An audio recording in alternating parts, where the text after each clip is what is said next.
et ils vont constituer, une fois que le cheval va les absorber, de par justement sa paroi intestinale, ils vont constituer le substrat énergétique majeur du cheval. Globalement, voire même, ces AGV, ces acides gras volatiles, ils vont couvrir quasiment 80% de ses besoins en énergie. Donc en fait, tout ça, c'est un super partenariat entre le microbiote digestif et le cheval. Pourquoi? Parce qu'en fait, en échange d'apporter des éléments, on va dire, de la nourriture à son microbiote, c'est-à-dire des fibres, eh bien, que va faire le microbiote? Il va relâcher des éléments nutritifs pour le cheval. Et en fait, c'est ce qu'on appelle un fonctionnement, on va dire, en symbiose, c'est-à-dire que l'un ne va pas sans l'autre et l'un apporte ce dont l'autre a besoin. Ce microbiote, c'est un équilibre fragile entre la flore qu'on va dire positive, plutôt cellulolytique du coup, et une flore pathogène, ou alors si on veut être un petit peu moins, on va dire, drastique, une flore qui serait tout simplement pas efficace et pas positive pour l'animal.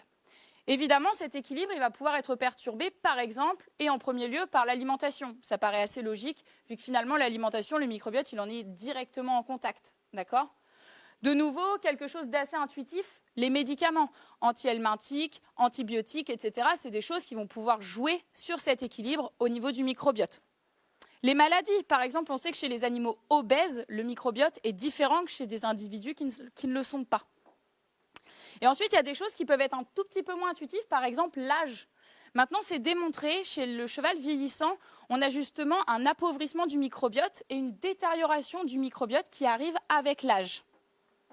Dans les choses qui sont peut-être un tout petit peu moins, on va dire, évidentes, mais l'exercice, un exercice intense de façon un petit peu inopinée, ça vient jouer sur les populations bactériennes du tube digestif. Et en dernier lieu, le transport. Ce que j'appelle transport, c'est le déplacement d'un animal via éléments motorisés, véhiculés. Voilà. Et bien, le transport, et particulièrement la durée du transport, et bien, ça peut jouer également sur cet équilibre. Et c'est ce point-là que je vais d'abord vous, on va dire, aborder. Donc justement, l'effet du transport sur la population microbienne du tube digestif.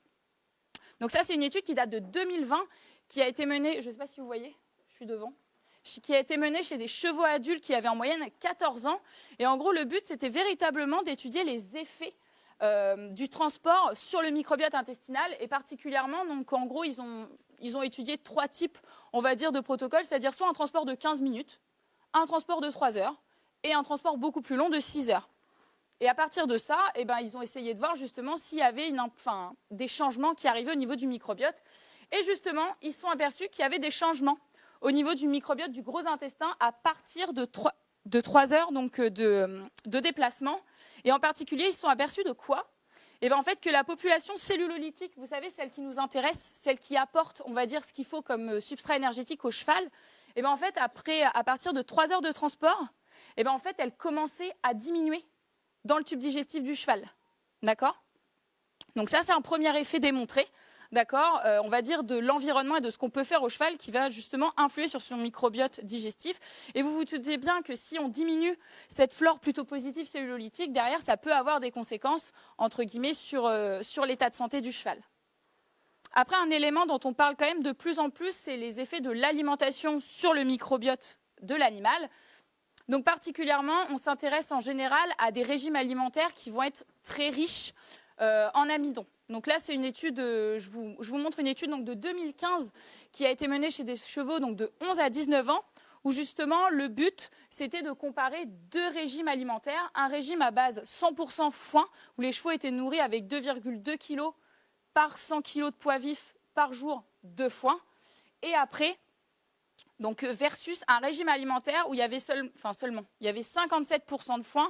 Donc là, on était, si je ne dis pas de bêtises, à 1,4 kg pour 100 kg de poids vif par jour de foin et du coup 0,8 kg par 100 kg de poids vif par jour d'orge cette fois-ci. Et quelles ont été les conséquences? Eh bien évidemment, si je vous le montre ici, c'est qu'il y a eu des changements du microbiote digestif. Et lesquels? Eh bien, voilà. Eh bien, comme changement. Donc en fait, si vous voulez, le régime ici à base de fourrage, globalement, on est sur un cheval traditionnel, c'est-à-dire une grosse population de flore cellulolytique et un petit peu de flore amylolytique. Donc là, flore cellulolytique, elle digère les fibres, flore amylolytique, elle digère l'amidon. OK ? Eh bien, qu'est-ce qui se passe quand on nourrit l'animal, du coup, avec plus d'orge, avec une grosse proportion d'orge dans la ration? Eh bien, en fait, la flore cellulolytique, c'est pas qu'elle stagne, c'est qu'elle diminue, d'accord? Et par contre, au profit de la flore amylolytique. C'est ça dont je parlais, avec justement cet équilibre, c'est qu'en fait, le fait qu'on favorise la croissance de cette flore qui mange l'amidon, eh bien, en fait, ça vient forcément jouer sur la population de flore qui digérait les fibres. Et en fait, on a comme ça une inversion de la tendance au niveau du système digestif du cheval. Mais il y a un autre point qui était très intéressant dans cette étude, c'est qu'en fait, cette transition au niveau du microbiote, elle était associée à des manifestations de stress, un état émotionnel négatif. Je m'explique. Ces chevaux, les chevaux qui justement avaient une grosse proportion de flore amylolytique versus beaucoup moins de flore positive, de flore cellulolytique, et bien en fait, c'est des chevaux qui avaient une vigilance augmentée et également qui avaient une baisse d'interaction avec la nouveauté. D'accord? Tout ça, en fait, ça commence chez le cheval, on commence de plus en plus à parler de cet axe intestin-cerveau. Vous vous rappelez, je vous ai dit au tout début que le système digestif du cheval, ça constituait le deuxième pool de cellules nerveuses et le premier pool de système immunitaire. Et bien en fait, c'est ça, on va dire, qui permet d'introduire cette notion d'axe intestin-cerveau, c'est-à-dire qu'en fait, il y a peut-être une forme de communication entre le microbiote digestif et après, on va dire, l'axe nerveux de l'animal, et ce qui permettrait, entre autres, que justement des transitions comme ça de microbiote, ça joue sur l'état émotionnel de l'animal. Ça, c'est quelque chose qui est maintenant très bien connu chez des souris et de plus en plus connu chez les hommes. Par exemple, on est capable chez nous de déterminer qu'une certaine population bactérienne est capable, par exemple, d'induire plutôt des états dépressifs chez les personnes. C'est quelque chose de réel, c'est assez novateur. On en parle là depuis quelques années, mais c'est vraiment quelque chose de nouveau. Maintenant, chez l'homme, ça commence à être vraiment couramment admis. Et chez le cheval, on commence à travailler dessus également. Et évidemment, vous vous en doutez, et Certived dans tout ça. Évidemment. Eh bien, Certived dans tout ça, c'est quoi? Eh bien, c'est un complément alimentaire dédié justement au soutien de la flore digestive du cheval, où on va avoir véritablement deux principes actifs dans ce complément alimentaire. Un premier principe actif qui va être justement une levure probiotique. D'accord? Une levure probiotique, c'est quoi? Eh bien, ça va être une levure qui, une fois qu'elle va arriver dans le tube digestif, eh bien, elle va être capable de faire un petit peu sa vie et de recoloniser le milieu. D'accord? Je vous informe quand même que ce probiotique, en fait, on n'a pas le droit de mettre ce qu'on veut dans les compléments alimentaires. Vous vous doutez bien, une fois qu'on l'administre au cheval, après la population microbienne, elle se développe, on ne peut pas mettre ce qu'on veut, d'accord? C'est véritablement réglementé au niveau européen. Nous, du coup, on inclut évidemment une levure probiotique qui est parmi les 3 qui est autorisée aujourd'hui au niveau FSA. Donc, pourquoi cette levure? Ce n'est pas une levure anodine, c'est une Saccharomyces cerevisiae et elle a été sélectionnée génétiquement pour sa faculté à soutenir le microbiote digestif du cheval. Saccharomyces cerevisiae, je ne sais pas s'il y en a qui connaissent, il y en a toutes sortes, elles peuvent servir à tout et n'importe quoi et c'est pour ça que c'est important en fait de savoir ce que vous mettez comme levure de bière, comme Saccharomyces cerevisiae dans les produits parce qu'en fait, elles ne sont absolument pas toutes équivalentes, d'accord? Cette levure-là, cette souche de levure-là, elle a véritablement été sélectionnée pour sa capacité à stimuler le développement de la flore positive, de la flore cellulolytique chez le cheval, et également de maintenir un milieu de vie idéal au bon microbiote. D'accord?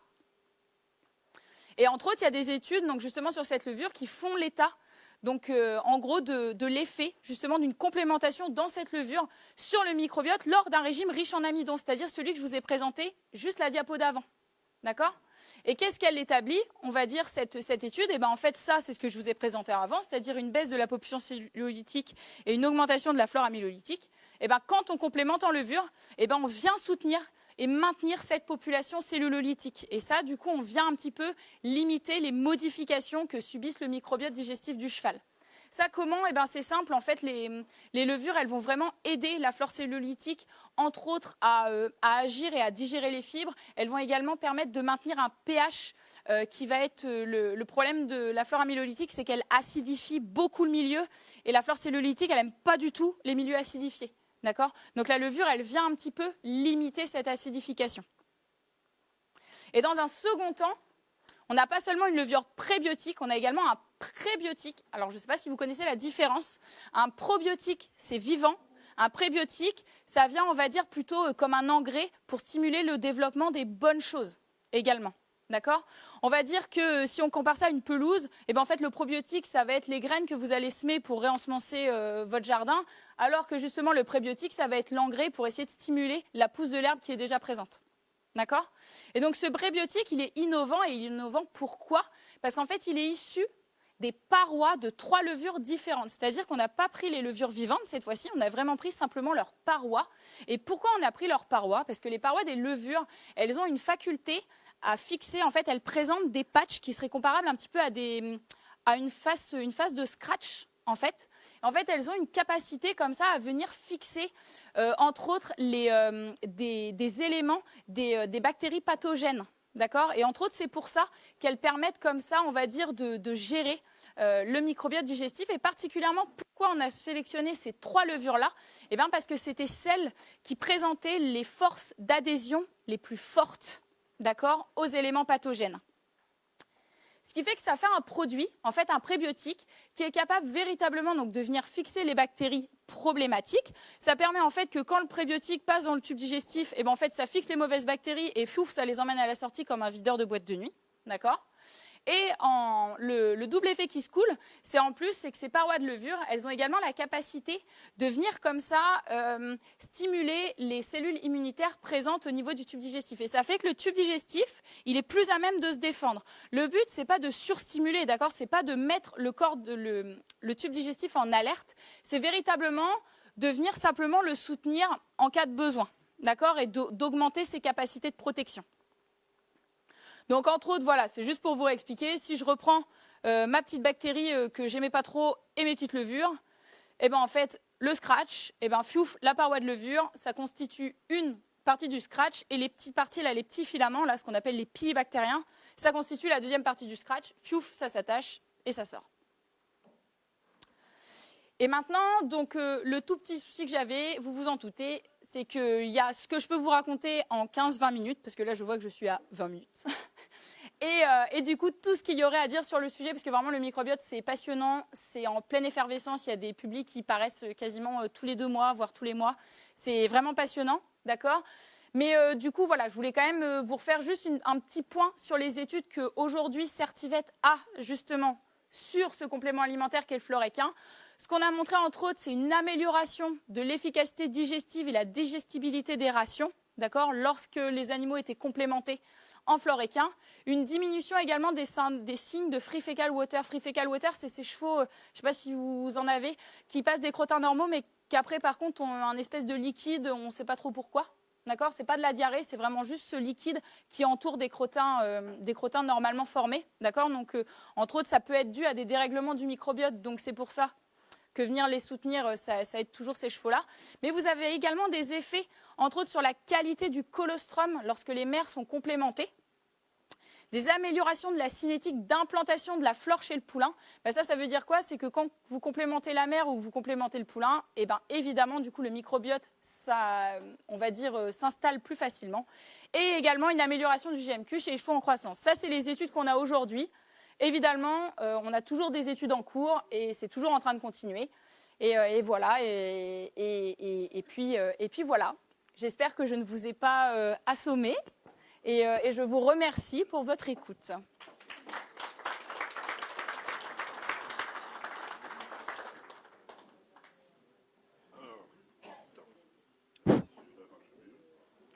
J'ai pas grésillé, hein. Des questions nombreuses et variées. Ben non, parce qu'en fait, j'étais devant. Bah ouais. Bah oui. Mais c'est parce que je suis petite, je pense. Ouais. Ah bah oui, parce qu'en plus, bah oui. Mais en fait, bah oui, on voyait pas là. On aurait dû faire un entraînement avant. Ouais. Bonjour, moi j'avais une question. Vous avez parlé du trouble que causait le transport. Ouais. C'était la population cellulolytique. Ouais, c'est ça. Et donc vous avez dit que c'était à partir de 3 heures, mais Ouais. je sais que souvent il y a beaucoup de chevaux, au bout de 3 heures, ils sont en contact du coup de foin Ouais. lors des transports. Donc ça voudrait dire que c'est pas une bonne idée sur la base. Eh ben non. Alors par contre, pour le coup, ça c'est pas vraiment ça pour le coup qui est vraiment à mettre en lien. C'est plutôt, alors on ne sait pas exactement pourquoi. Est-ce que le transport ça fait un état inflammatoire et du coup ça choque un petit peu cette population-là, voilà. Mais par contre, en fait, ce qui est sûr, c'est qu'en fait soutenir la population cellulolytique et pour la faire réaugmenter, ça passe forcément par l'apport de fourrage. Donc au contraire, plus les chevaux vont manger de foin pendant le transport et après, et plus justement vous allez stimuler cette flore et la nourrir, et plus elle va être à même de se développer. Donc au contraire, c'est même plutôt très positif en fait. D'accord, merci. Moi, je voulais vous demander l'utilisation du floréquin. Vous la préconisez comment? C'est-à-dire, est-ce qu'il faudrait en donner régulièrement des lâches de foal, ou est-ce qu'il faut mieux en donner à des chevaux qui sont dans des conditions de plus de possibilité de stress, comme les chevaux qui vont aux courses, les juments qui vont à la saillie, maintenant on va à la saillie loin. Donc, comment est-ce que vous pensez ça serait optimal d'utiliser le floréquin? Eh ben, globalement, c'est une question qui est très bonne, parce que j'en ai pas parlé. Et ben en fait, c'est le souci de ce microbiote, enfin le souci et le côté passionnant, c'est qu'en fait, il y a plein de moments où on peut venir jouer dessus, et justement, il y a plein de moments où il peut être un petit peu chamboulé, etc. Donc effectivement, chez le foal, ça peut être de la prévention, c'est-à-dire prévention pour essayer justement de stimuler le développement du microbiote, donc des foals, des petits, etc. Mais ça peut être également après des moments, on va dire, où il y a eu passage d'un pathogène, après une diarrhée, pour essayer de restimuler le microbiote, etc. Ça, c'est au niveau du foal, hein, globalement. Ensuite, si je parle du foal, il y a aussi la jument gestante. Complémenter la jument gestante, et particulièrement en fin de gestation. Alors ça, on ne sait pas exactement l'expliquer de façon précise. On suppose que c'est parce que comme on augmente la digestibilité de la ration, et ben en fait, la mère fait un meilleur colostrum, entre autres. D'accord ? Donc ça, c'est une autre idée, on va dire, de raison de complémenter. Et après, toute la vie du cheval, eh ben, ça peut être les moments, effectivement, où il y a des gros stress, d'accord ? Parce qu'on sait, gros stress égale forcément perturbation de microbiote, d'accord ? Ça peut être au moment des transitions alimentaires. Ça peut être en récupération après des gros transports. Franchement, il y a plein de raisons de le faire. Par contre, nous, ce qu'on conseille, au niveau de la complémentation, on va dire, c'est que quand il y a vraiment gros désordre, il ne faut pas s'attendre à ce qu'en complémentant le cheval, enfin, par exemple, s'il y a, on va dire, crottin ramolli au moment d'une transition alimentaire, on ne peut pas rétablir un microbiote en 3 jours, en fait. D'accord ? Ce qu'on sait, c'est qu'il s'altère très vite, mais par contre, les récupérations, ça met quand même plus de temps. Donc en fait, si vous complémentez dans un produit et qu'au bout de 2 jours, vous ne voyez pas d'amélioration, il ne faut pas s'inquiéter. Nous, dans tous les cas, ce qu'on conseille, quand justement il y a grosse perturbation, c'est minimum 1 mois de complémentation pour ne pas avoir de déception et d'échec, parce que justement, en fait, on met du temps vraiment à rétablir, parce qu'une fois qu'il y a une grosse perturbation de la balance c'est très facile, on fait ça et fiouf, mais la ramener, c'est quand même beaucoup plus dur.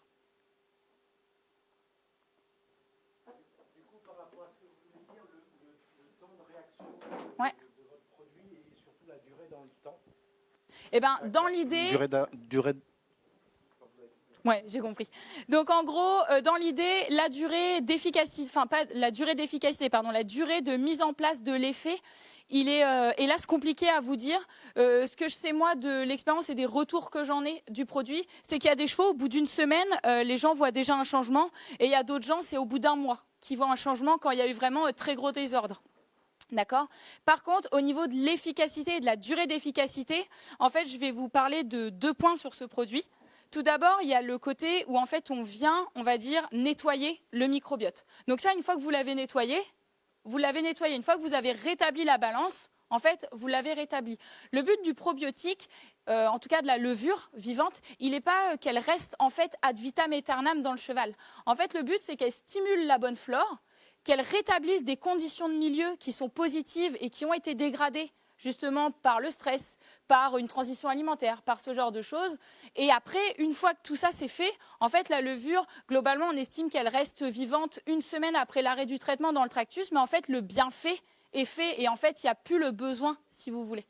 Par contre, si jamais c'est des désordres qui sont dus par exemple chez des chevaux qui sont très compliqués et qui sont dus par exemple à beaucoup trop d'amidon ou alors un gros stress, un stress qui serait permanent, d'accord, chez le cheval, en fait, évidemment que, comme je l'ai dit, vous mettez du temps à ramener la balance, mais si le cheval, il est en présence d'un stress, là, par contre, voilà, vous voyez, vous redéséquilibrez la balance. Je ne sais pas si je suis claire.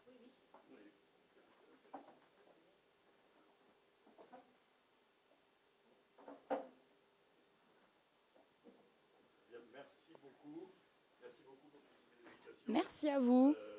C'était très convaincant et je dirais que si Saptivette avait un stand demain, ceux qui vendraient des kilos. Un floréquin. Donc je dis à creuser pour l'année prochaine. C'est parce que vous voulez qu'on mette un stand? Non, pas du tout. Non, je rigole. Non, je rigole. Non, pas du tout. Alors, nous allons passer maintenant, merci encore, c'était passionnant. Et du coup, tu vois, c'est celui-là pour passer la oui. lumière, si tu veux. Comme nous a dit, non, je ne sais plus votre prénom, Angélique, c'est le début de l'iceberg.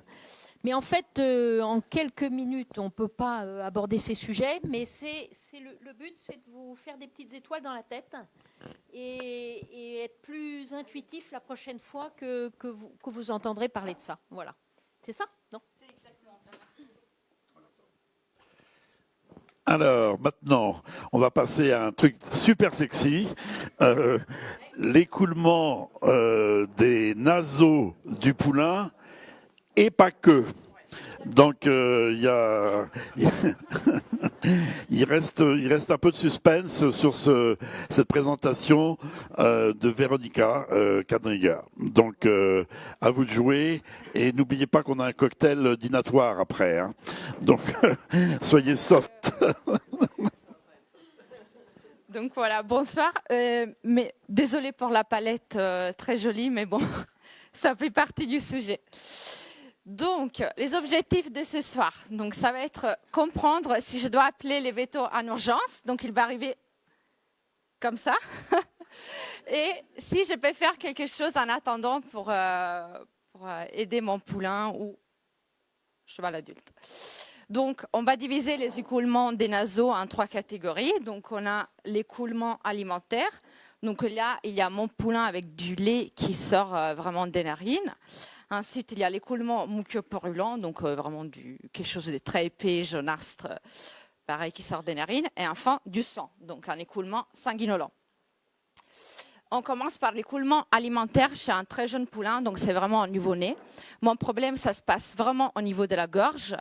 Donc là, vous voyez sur la photo, pareil, il y a du lait qui sort vraiment des naseaux. J'appelle les vétos en urgence ou pas, ça dépend. Donc, s'il y a vraiment quelques gouttes, mais vraiment 2 ou 3 qui sortent des naseaux au moment des premières tétées, non, j'appelle pas forcément en urgence, surtout si ça s'arrête après. Donc, je peux en parler au véto plus tard, mais je ne l'appelle pas en urgence. Si la quantité de la régurgitation est vraiment importante et surtout si ça persiste, là, je l'appelle. Qu'est-ce que j'ai fait? Donc, je peux vérifier la quantité de lait qui sort. Je peux faire une vidéo aussi pour bien expliquer au vétérinaire. Ensuite, je l'ai fait téter qu'est-ce surveillant si c'est vraiment une quantité importante parce que le lait il peut aussi tomber dans la trachée. Donc, c'est là qu'on aura des problèmes. Et j'écoute s'il fait des bruits respiratoires ou pas.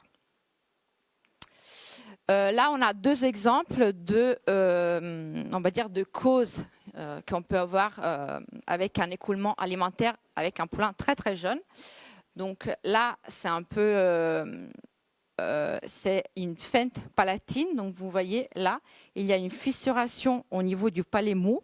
Donc il n'y a plus la division entre la bouche et les nez. Donc c'est pour ça que les laits ils retombent directement par les naseaux. Donc, il n'est pas avalé, il retombe. Ça, c'est vraiment une malformation congénitale. Donc, c'est vraiment à la naissance. Habituellement, on les voit sur un poulain très jeune parce que la quantité de lait qui ressort est vraiment importante. De temps en temps, on les voit sur des poulains un peu plus âgés s'il n'y a vraiment pas beaucoup de lait qui sort. Et ensuite, autre cause, par exemple, c'est des kystes au niveau de la gorge. Donc ça, c'est une poche de liquide qui donne des problèmes de déglutition. Donc mon poulain, il a du lait qui ressort. Mais dans ces cas-là, aussi, il fera des bruits respiratoires. Donc c'est pour ça que je vous disais aussi d'observer s'il y a cette éventualité. On reste sur l'écoulement alimentaire, mais on passe sur des poulains un peu plus âgés. Donc encore des poulains sur la mer ou des poulains au sauvage et des adultes. Donc là, mon problème peut se passer au niveau de la gorge et aussi au niveau de l'ésophage, donc sur toute la longueur de l'ésophage. Qu'est-ce que j'ai fait? Donc, si je vois les problèmes arriver sur les moments, je peux attendre un peu, voir s'il arrive à passer son blocage. Si par contre la régurgitation persiste, là je l'appelle parce que c'est une urgence. Donc qu'est-ce que j'ai fait? Je masse l'encolure sur les côtés gauche, vraiment à côté de la jugulaire. Je masse du haut vers les bas parce que c'est là que l'ésophage il passe. Ensuite, je les garde avec la tête en bas si je peux, parce qu'en fait il faut que tout l'écoulement alimentaire sorte et qu'il ne tombe pas dans la trachée. Je lui empêche de manger, bien sûr, parce que sinon c'est un cercle vicieux. S'il est bloqué et il continue à manger, mon problème il va être encore plus grave. Et ensuite, je lui prends la température les 7 jours suivants. Ça va être important, on va voir ça après. Les causes, on va dire la plus fréquente, c'est un engouement œsophagien. Donc vous voyez là, il y a de l'aliment qui est resté bloqué au niveau de l'ésophage. Ça peut être un os au milieu ou en bas de l'ésophage. Soit ça passe toute seule, soit c'est le vétérinaire qui doit intervenir pour pousser la matière alimentaire qui est restée bloquée vers l'estomac. Ensuite, on peut avoir des sténoses de l'ésophage. Donc là, sur la photo, ça c'est la muqueuse ésophagienne. Habituellement, elle est rose très claire. Là, vous voyez, il y a des traits très foncés. Là c'est des lésions ulcératives qui ont été causées par l'engouement. Et là, sur les fonds, vous voyez que le diamètre, il est beaucoup plus fin. Et c'est comme s'il y a une cicatrice, en fait. Tout ce qui est blanc là, c'est la muqueuse qui a réagi au blocage. Donc, les blocages, il a dû rester là-bas pendant longtemps. Donc, il y a eu une nécrose de la muqueuse et la muqueuse, elle a réagi. Donc, elle a fait comme une cicatrice.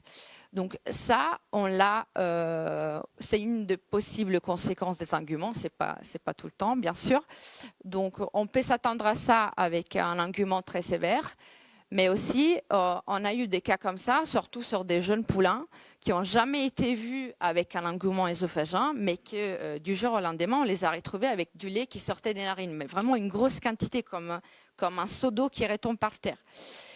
Donc, on ne les a jamais vus comme ça, mais à un moment donné, ils ont dû faire un engouement. Et voilà, la muqueuse, elle a réagi comme ça.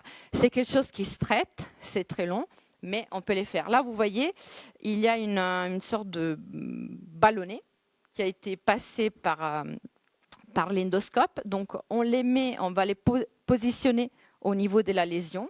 Donc, on les gonfle et on fait à pression progressive tous les jours. On reste là-bas pendant 20-30 minutes, 1 ou 2 fois par jour. Et en fait, le but, c'est vraiment de rétablir les diamètres normaux de l'ésophage. Autre cause, on a soit mégaésophages, soit des diverticules de l'ésophage. Donc, les mégaésophages, c'est une dilatation à peu près de toute la longueur de l'ésophage. Donc, il y a plus, les diamètres, il est plus normal, on va dire. Donc, les bolus alimentaires, il n'arrive plus à passer. Et sinon, comme sur la photo, les diverticules, donc c'est une poche juste à l'endroit de l'ésophage où l'aliment peut se mettre. Et pareil, les péristaltismes de l'ésophage, il est plus respecté. Et ensuite, toute cause de dysphagie, dont la mycose de poche gutturale, qu'on verra après. Là, sur la photo, vous voyez, c'est vraiment une fibroscopie de la gorge. Et dans la gorge, il y a tout de l'aliment qui est là. Normalement, on n'a pas ça sur une fibroscopie. Voilà, on passe à l'écoulement muqueux brûlant. Donc là, on voit des photos. Donc soit c'est un peu plus épais, soit c'est moins épais. Les problèmes peuvent se passer au niveau de la gorge, au niveau de la trachée ou au niveau plus profond des poumons. Urgence ou pas, si mon poulain ne fait pas de la température, il mange, il tète bien, ce n'est pas une urgence, on va dire, à la seconde. Je peux appeler mon vétérinaire plus tard et voir qu'est-ce que j'ai fait. Par contre, s'il fait de la fièvre, s'il ne mange pas, s'il est apathique, s'il fait des détresses respiratoires, donc c'est-à-dire s'il respire très fort, s'il fait des bruits, là je l'appelle, je ne perds pas du temps. Et aussi, si l'écoulement, il traîne depuis plus que 5 jours, il est quand même en forme, mais les nez il coule, ce n'est pas normal non plus. Qu'est-ce que j'ai fait? Je prends ma température plusieurs fois dans la journée, parce que la température peut monter, par exemple, le soir. Ensuite, je surveille s'il tète, il mange, donc s'il est en forme. Peut-être je les rentre au box, au moins je les surveille un peu mieux, surtout la nuit. La journée, il peut rester dehors, mais la nuit, peut-être je les mets au box. Et surtout, je ne donne pas des antibiotiques qui traînent dans la pharmacie sans l'avis du vétérinaire. On ne commence pas à donner des fonds de bouteilles, parce qu'après, nous, on reçoit des poulains qui ont eu toute la pharmacie et il y a pas mal de résistances aux antibiotiques. Donc, ça, c'est un peu important. Les causes les plus, c'est pas les causes principales, mais on va dire c'est celles qu'on voit les plus. Donc, les Rhodococcus equi, donc c'est une pneumonie qu'on voit surtout sur les jeunes poulains. Là, on voit une échographie pulmonaire et on voit un abcès. Ensuite, on a la gourme, bien sûr. Donc là, vous voyez des abcès qui ont déjà percé donc l'écoulement qui sort de l'abcès. Là, c'est une fibroscopie encore d'un cheval qui a eu la gourme. Donc là, c'est un chondroïde. Qu'est-ce que c'est un chondroïde? Donc c'est un reste du pus qui était dans la poche gutturale qui est devenu comme un solide, comme un caillou. Pourquoi? Parce qu'en fait, avec la gourme, donc on a dans les cas des gourmes, il y a des abcès qui se forment à l'intérieur des ganglions. Donc, soit les pus, ils sortent dehors, comme dans ces cas-là, soit ils sortent à l'intérieur vers la poche gutturale. Donc, c'est pour ça que c'est important de les regarder bien. En cas des gourmes, ça se pose toujours la question, est-ce que j'isole ou pas mon poulain? C'est quand même une question à se poser, parce que si la gourme elle rentre dans l'élevage, dans l'écurie, c'est vraiment très compliqué après à gérer. Donc, c'est toujours quelque chose à laquelle il faut faire attention. Ensuite, autre cause d'infection bactérienne, pneumonie par fausse route. Comme on disait tout à l'heure, au niveau des enguments ésophageants et en tout cas de écoulement alimentaire. Pourquoi je fais ça? Parce que, en fait, l'aliment, oui, il peut ressortir des naseaux, mais il peut aussi tomber dans la trachée. Donc, s'il tombe dans la trachée, il va faire corps étranger au niveau des poumons. Et donc, voilà que je peux avoir une pneumonie derrière. Et c'est pour ça que c'est super important de prendre la température sur des chevaux qui ont eu ça. Ensuite, tous des problèmes au niveau des sinus, donc sinusite. Et ça revient encore, la mycose des poches gutturales. Donc, c'est des chevaux qui ont un écoulement jaunâtre, épais, plutôt malodorant surtout, qui traînent depuis longtemps, qui habituellement ont déjà eu des antibiotiques, mais on n'a pas eu d'amélioration. Enfin, écoulement sanguinolent. Donc là, on voit vraiment du sang qui coule des narines. Là, on ne parle pas des chevaux au boulot. Hein. Donc ça, c'est des saignements sans effort. C'est vraiment des poulains, des poulinières. Les problèmes, ça se passe au niveau des sinus et au niveau des poches gutturales. Ce n'est pas une urgence si je vois quelques gouttes de sang qui sortent juste une fois et si mon cheval il est tranquille. Par contre, c'est une vraie urgence, mais une vraie urgence s'il y a vraiment beaucoup de sang qui sort. Et aussi, si il y a eu 3 gouttes les matins, 3 gouttes l'après-midi, 3 gouttes les soirs, ça revient l'urgence. Qu'est-ce que j'ai fait? Je les rentre au box, je les laisse au calme, je les surveille. Si la quantité de sang est trop importante, je pars à la clinique. Je ne perds pas en seconde. Parce qu'on a des chevaux qui arrivent comme ça. C'est arrivé la semaine dernière. Donc, c'est pour ça que je vous dis, quand la quantité est importante, partez. Les causes, on va dire, les plus fréquentes, la mycose des poches gutturales, ça revient toujours. On verra ça après. Problème au niveau de l'ethmoïde, comme dans ces cas-là, c'était un hématome progressif de l'ethmoïde, c'est un tumeur bénin qui s'installe là-bas. Ou autre cause, les plus simples, c'est des accidents, surtout des poulains qui sont au pré, ça peut arriver. Mycose des poches gutturales, on va faire un petit focus juste parce que ça rentre un peu dans les 3 types d'écoulement et aussi parce qu'on en voit de plus en plus. C'est vraiment impressionnant. Là, en ce moment, à la clinique, on a 4 chevaux avec mycose des poches gutturales et je pense que ça fait 2-3 mois qu'on a une moyenne de 2 ou 3 cas. Donc, il y a un qui répare, un qui revient. Donc, c'est vraiment quelque chose qu'on voit de plus en plus et donc, c'est pour ça qu'on voulait bien vous sensibiliser sur ça.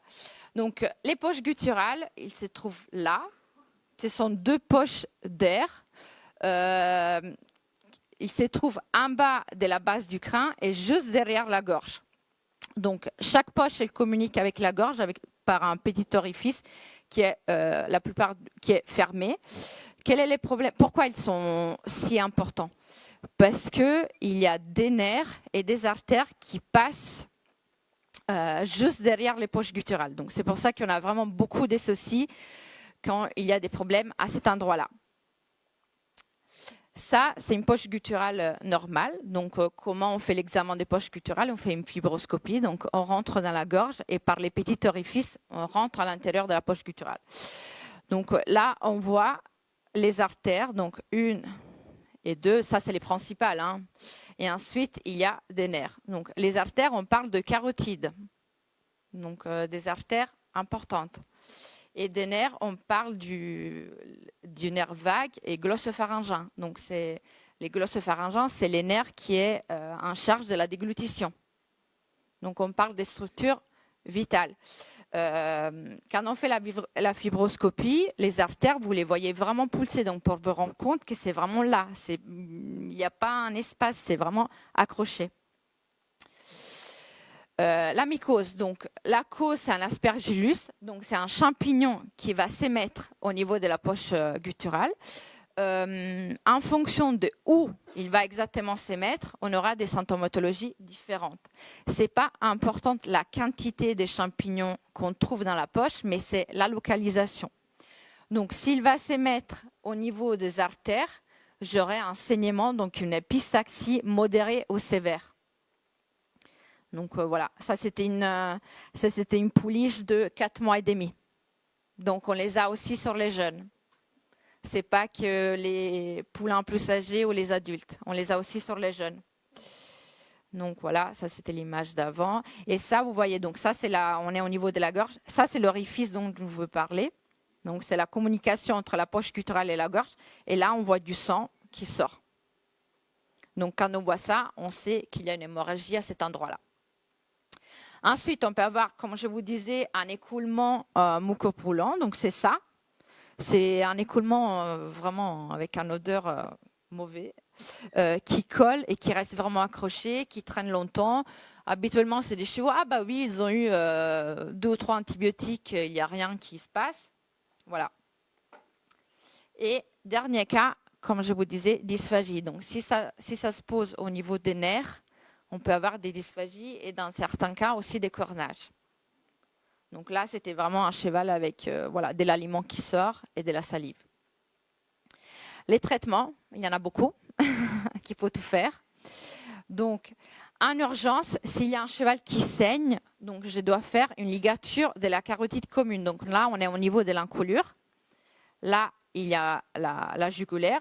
Juste un peu plus haut de la jugulaire, ça se trouve en profondeur de la carotide. Donc, on fait une ligature de la carotide. On va vraiment faire de nœuds pour bloquer les passages du sang à cet endroit-là. Donc, ça, c'est vraiment les traitements en urgence. La première chose qu'on fait. Une fois qu'on a fait ça, on stabilise le cheval, on lui passe de produits qui aident la coagulation et tout. Et plus tard, entre 24 heures et 48 heures, ça dépend un peu des cas, on pose un cathéter ballonné au niveau de l'artère plus proche de la mycose. Ça, on les fait plus tard. Pourquoi? Parce qu'en fait, il faut aller voir dans la poche gutturale et voir exactement où la mycose ça se trouve.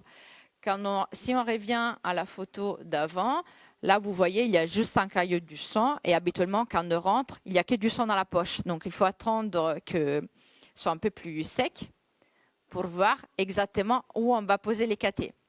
Donc, là, c'est une image...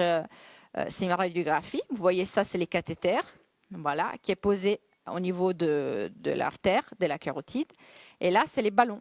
Donc, on passe exactement les ballons après la mycose. Une fois qu'on a passé la mycose, on gonfle et pareil, on bloque les passages du sang à cet endroit-là. Donc, il y a les chirurgiens qui passent les cathéters.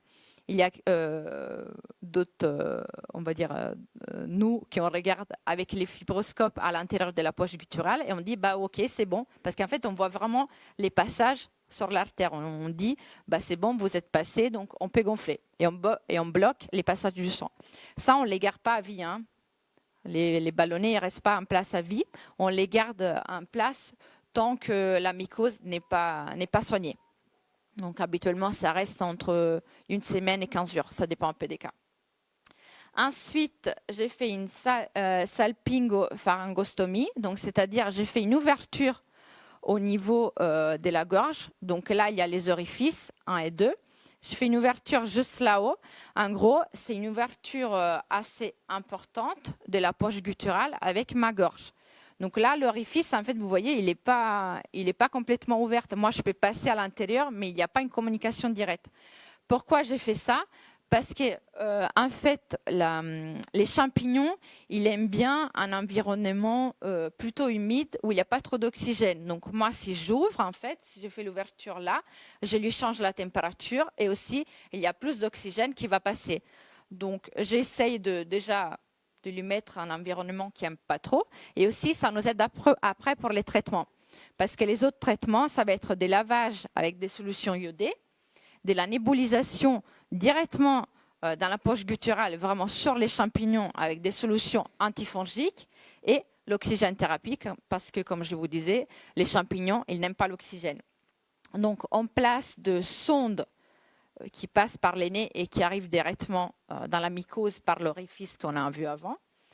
Et voilà, et on passe les traitements par là. Et ça, c'est une machine à oxygène, donc on fait vraiment l'oxygène à l'intérieur. Ça, on les fait 1 ou 2 fois par jour, ça dépend des cas. Tout ça, ça prend, tous les traitements comme ça, tous les jours, ça prend 1 demi-heure minimum. Donc, c'est vraiment quand même beaucoup de soins. Mais voilà, ça, c'est quelque chose qui se traite. Mais les messages qu'on voulait vous donner, en fait, c'est, vu qu'il y en a des plus en plus, il faut vraiment faire attention à ne pas passer à côté. Donc voilà, merci pour tout.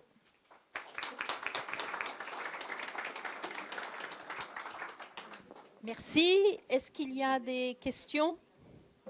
Alors moi, je voulais demander, mais est-ce qu'on sait pourquoi il y en a de plus en plus ? Non. C'était ça. Ma question par rapport au foin, parce que pour le coup, nous, on fait de plus en plus d'analyses de foin. Il y a la paille également et la qualité. Ouais. Il peut y avoir un lien. Un réel, ouais. D'accord. Mais ce qu'on pense, c'est que ça vient vraiment de là. Après, nous, tous les cas qu'on a eus, il n'y a jamais eu 2 ou 3 cas dans la même écurie. Donc ça, déjà, c'est rassurant d'un côté. Il y en a juste un là. Donc déjà, ça rassure, mais on pense que ça vient, ça vient de cet endroit-là. Ouais, parce que c'est ce qu'on voit nous aussi sur le terrain avec les fourrages. Oui.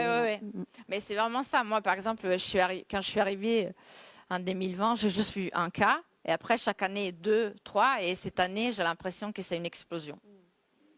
C'est vraiment...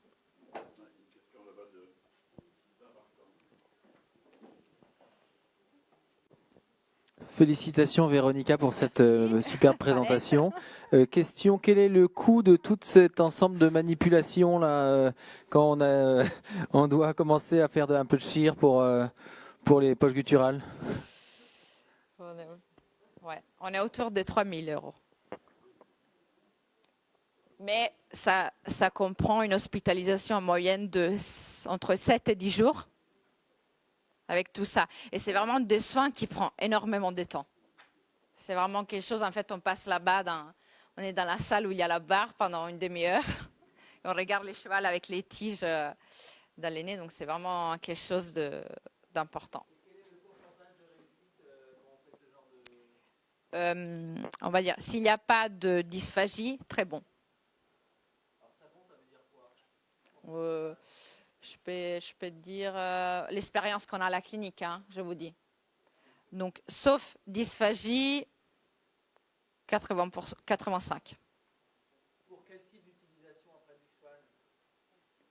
Poulinière, aucun souci. Cheval des courses, ça dépend juste s'il est cornard ou pas. Voilà. Non, mais déjà, on les a déjà avant. Oui. De temps en temps, quand on a les chevaux qui arrivent en urgence, on fait la fibroscopie et on voit déjà qu'ils sont cornards. Donc, mais par contre, toujours tout ce qui est poulinière, il n'y a aucun souci, bien sûr. On a eu même des poulinières qui ont pouliné avec une mycose et qui ont rempli tout de suite après. Donc, pour ça, aucun problème. Mais voilà, pour les chevaux des courses, la pronostic, ça va être s'il est cornard ou pas. Est-ce qu'il peut y avoir récidive? On n'a jamais vu. D'autres questions? Voilà. Merci. Merci. Je vais t'aider à désemballer tout ça.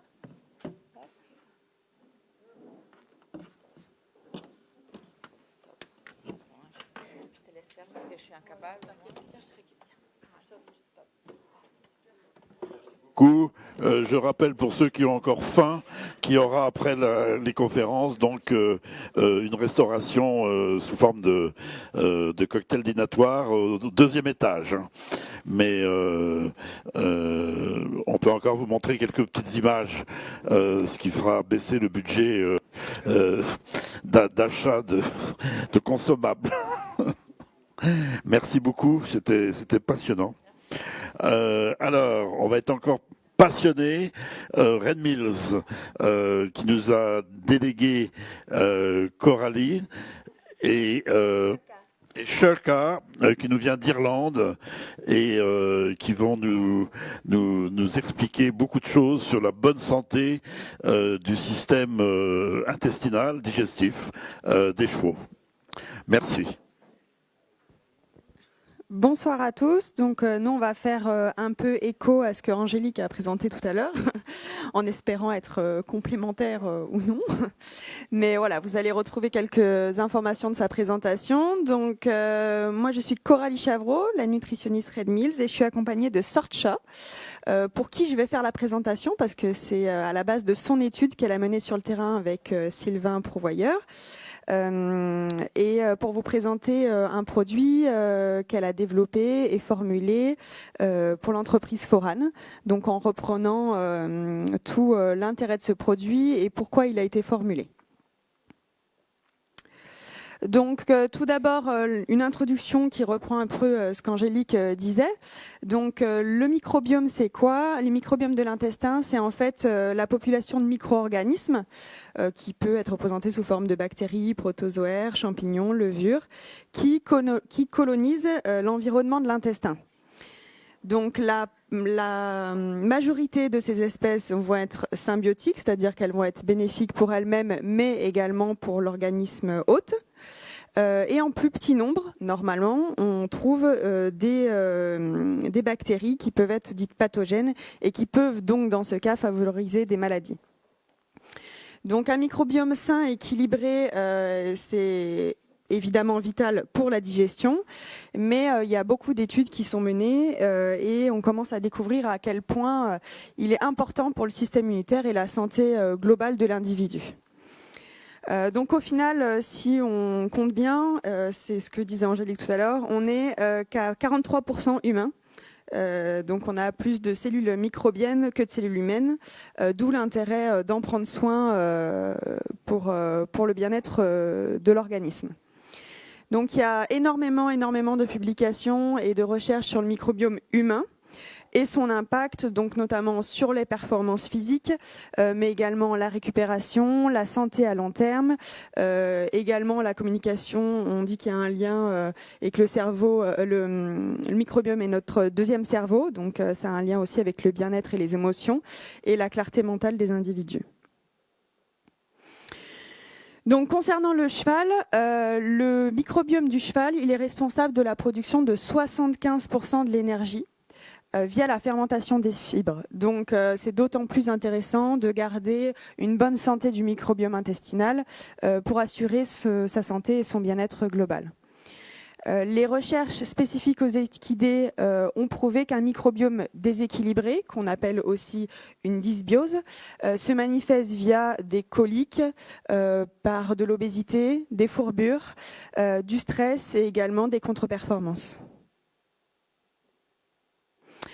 Donc là, on avait une ancienne formulation de ce produit qu'on a appelé le NutriGuard et maintenant on a Sorcha notamment, a formulé un nouveau produit en remplaçant, alors à l'époque c'était de la fibre de pomme de terre par de la fibre d'avoine qui est hautement digestible et qui va servir également d'aspect prébiotique via des bêta-glucanes, de la L-théanine qui est un acide aminé essentiel et qui assiste le métabolisme de l'absorption des nutriments et qui favorise la production de mucus, de la DL-méthionine, qui est un acide aminé essentiel, naturellement faiblement présent dans le foin, donc d'où l'importance d'en apporter. Protéines hydrolytées, donc non OGM. De l'inuline, qui est également un autre prébiotique qui alimente le microbiome intestinal. De la pectine, qui est un polysaccharide hautement digestible et qui permet d'aider et de favoriser la guérison des ulcères. Des vitamines B1, B2, B4, B6, B12 et de l'acide folique qui joue un rôle essentiel dans le métabolisme et la production de globules rouges. Et enfin, la grande nouveauté, c'est l'intégration de postbiotiques qui va permettre, on verra plus tard, beaucoup de choses, mais notamment le soutien du système immunitaire. Ça va réduire les niveaux d'hormones de stress et soutenir la digestibilité. Donc, en plus clair, tout à l'heure, on a parlé des prébiotiques, qui sont en fait la nourriture, qui viennent aider les probiotiques. Et issus de ces probiotiques, on va avoir des postbiotiques. Donc les postbiotiques sont des métabolites produits à partir du travail des probiotiques, qui sont les bonnes bactéries intestinales. Les postbiotiques vont soutenir la mobilité, la digestion, l'immunité, la réduction du stress. Et enfin, les postbiotiques, ce sont les produits des probiotiques et ils sont beaucoup plus stables à compléter dans l'alimentation que les probiotiques. D'où l'intérêt de l'utilisation dans ce produit-là. Donc, qu'est-ce qu'on a voulu prouver et quels sont les objectifs de ce produit? La nouvelle formule du NutriGuard, elle est conçue pour soutenir la santé de l'intestin postérieur, soutenir la santé de l'estomac et maintenir la digestion globale.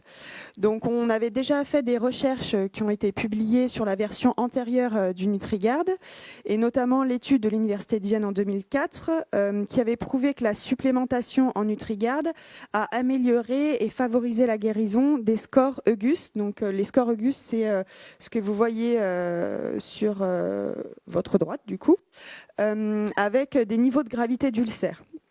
Donc en se basant sur cette échelle-là, on avait une amélioration de ces scores de gravité dans 69% des cas. Donc il y en a 34% qui avaient déclaré une guérison spontanée et l'étude avait été menée sur 13 chevaux. Donc l'étude de terrain qui a été menée par Sorcha et Sylvain était surtout pour prouver que ce produit avait une efficacité sur la santé de l'intestin et que la supplémentation améliorait la digestion et l'état corporel des chevaux et qu'elle permettait de réduire l'acidité gastrique. Alors, l'acidité gastrique, on va faire juste une petite explication sur l'acidose de l'intestin postérieur, parce que ce qu'on va essayer de mesurer. Donc, l'acidose de l'intestin postérieur, c'est une acidité excessive dans l'environnement de l'intestin postérieur du cheval, et on va pouvoir le mesurer grâce à la mesure du pH qu'on va retrouver faible au niveau du cæcum et du côlon. Donc la cause la plus fréquente de l'acidose de l'intestin postérieur, c'est finalement ce qu'on a dit tout à l'heure, hein, ça va favoriser la consommation de concentrés riches en amidon. Ça va donc créer un environnement défavorable pour le microbiome intestinal. On revient à la présentation de tout à l'heure, hein, les cellules défavorables qui sont liées à la digestion de l'amidon. Donc, dans plusieurs études antérieures, il a déjà été démontré que le pH fécal et la culture microbienne fécale sont de bons indicateurs de la santé du côlon. Donc, nous, on va utiliser ça dans notre étude. Un pH fécal inférieur à 6,2 est inférieur à ce qui est considéré comme optimal pour les bactéries cellulolytiques et lactiques. Donc, voilà, grâce à la mesure, le chiffre qu'on va pouvoir apercevoir va pouvoir nous dire si c'est bon ou mauvais. Et les recherches antérieures ont révélé que plus d'un quart des pur sang de course souffrent d'acidose de l'intestin postérieur. Ça va avec le mode d'alimentation qui leur sont soumis, mais aussi la nécessité d'avoir de l'amidon, du sucre rapide dans l'alimentation concentrée des chevaux de course. Donc, comment a été menée l'étude ? Donc, dans chaque écurie, il y avait un groupe qui était soumis à la supplémentation face à un groupe témoin. On a fait des prélèvements fécaux au temps 0 avant de commencer la supplémentation, à 4 semaines de supplémentation, puis à 8 semaines de supplémentation. Et comment on a observé ? On a fait des notes d'état corporel, donc c'est-à-dire qu'on a regardé visuellement si le cheval pouvait prendre ou perdre de l'état via une grille que je vous montrerai plus tard. Donc, cette étude a été menée à Chantilly en juillet-septembre 2023. On parle de 40% à l'entraînement dans 2 installations distinctes. Donc, dans les 2 installations, à chaque fois, il y avait 20 chevaux, 10 chevaux qui étaient sous supplémentation et 10 chevaux qui étaient des chevaux témoins, donc sur lesquels on pouvait comparer nos résultats. Les régimes alimentaires qui étaient notés au début de l'étude étaient maintenus tout au long de l'essai avec la supplémentation. Le calendrier des entraînements était à la discrétion de l'entraîneur, évidemment. Et donc, comme je vous disais, le jour 0 au début de l'étude, où on n'a pas encore commencé la supplémentation, jour 28 et jour 56, a été récoltées les informations de notes d'état corporel, de score de consistance fécale et du pH fécal, qui a permis d'étayer l'étude. Donc ça, c'est pour vous donner une indication des régimes qui étaient suivis. Donc dans l'écurie 1, il y avait entre 8 et 10 kg de foin qui étaient distribués, avec soit 5 kg de Red Mills Horse Care 14 Mix, qui est notre aliment qui contient des probiotiques déjà dans sa formulation, des pro et des prébiotiques d'ailleurs, et qui contient 16% d'amidon, ou bien d'autres individus qui étaient nourris à 5 kg de Red Mills Horse Cook Mix, qui là est un aliment pas forcément réduit en amidon, donc avec une quantité d'amidon de 36%. Dans l'écurie 2, il y avait du foin à volonté avec 5,2 kg de Profib 13 cubes, qui est un aliment à 20% d'amidon, 1 kg de Red Mills Endurance Mix Oil, qui est un aliment à 20% d'amidon, et 2 litres de mâche maison accompagné de 20 centilitres d'huile. Donc ça, c'est les paramètres étudiés tout au long de l'étude. Donc je vous disais à 0, 4 semaines et 8 semaines. Donc qu'est-ce qu'on a regardé ? On a regardé la consistance fécale avec l'échelle que vous avez là tout à gauche, la note d'état corporel au milieu et le pH fécal.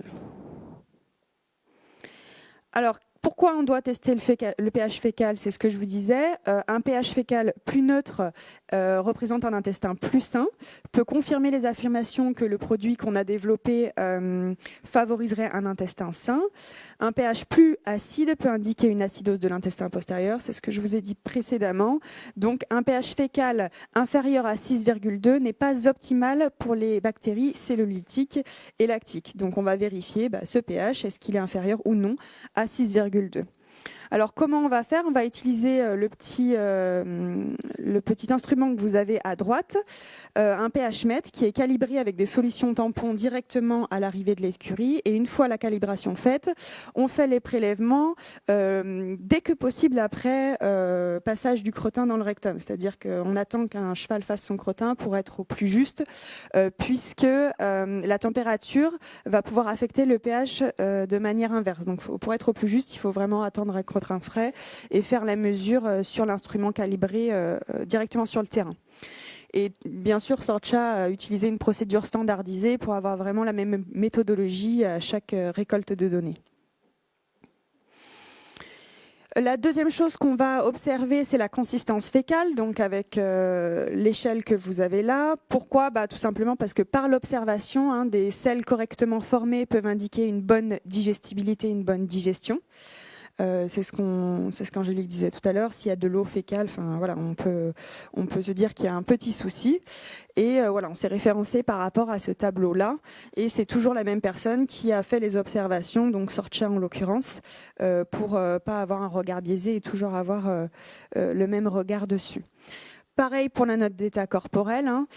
Donc les mesures de note d'état corporel et de poids, si jamais elles s'avèrent positives, c'est-à-dire qu'on peut avoir une prise d'état corporel de chevaux qui avaient une note d'état corporel un peu faible, pourrait étayer l'affirmation selon laquelle ce produit-là améliore ou permet en tout cas de maintenir la condition physique. Alors comment on a fait ? Toujours la même chose, c'est Sorcha qui s'est à chaque fois déplacée pour observer les chevaux, pour avoir le même évaluateur, et elle a pris des photos des chevaux sous différents angles pour avoir des comparaisons avant-après. Alors, quels sont les résultats ? Donc, 40 chevaux, comme je vous le disais, sont entrés dans l'étude. 34 chevaux sont allés au terme de cette étude. 17 ont été supplémentés donc avec le produit NutriGuard et 17 ont été des éléments témoins. Donc, 2 écuries de course différentes ont participé à l'essai. Les 2 groupes étaient principalement composés de pur sang, âgés de 2 à 7 ans, à l'entraînement. La majorité étant âgée de 2 à 3 ans. Pour le coup, c'est plus dans du jeune qu'au-dessus de 3 ans. Les 2 entraîneurs, ils n'ont pas observé de particularité à ingérer difficilement le produit, donc il est plutôt appétant. Et ils ont noté une amélioration, en tout cas sur les tempéraments et les niveaux d'énergie des chevaux supplémentés. Et finalement, étaient plutôt satisfaits globalement du supplément. Donc 4 chevaux sur 17, c'est-à-dire 24% ayant reçu le supplément, avaient un pH fécal supérieur à 6,2 avant de commencer l'essai. Donc ça veut dire qu'il y a 76% des chevaux qui avaient des selles acides et donc qui étaient évocatrices d'une acidose potentielle de l'intestin postérieur. Donc c'est un pourcentage quand même relativement élevé. Et après l'essai, 13 chevaux sur 17, donc 76%, à l'inverse, avait un pH fécal supérieur à 6,2. Donc on a observé vraiment une amélioration considérable sur ce point-là et l'amélioration du pH des crottins. Donc la variation moyenne du pH fécal qu'on voit ici, chez les chevaux supplémentés, était largement supérieure aux chevaux du groupe témoin. Et on a mis en relation la note d'état corporel des chevaux supplémentés qui s'est également améliorée et les scores de consistance fécale des chevaux complémentés ont également été améliorés. Donc en fait, on a une amélioration des 3 paramètres suite à la supplémentation de ce produit-là au jour 58. Donc là, c'est simplement pour dire qu'on a vraiment eu des résultats significatifs par rapport au relevé, en tout cas, du pH fécal, qui est une valeur sûre.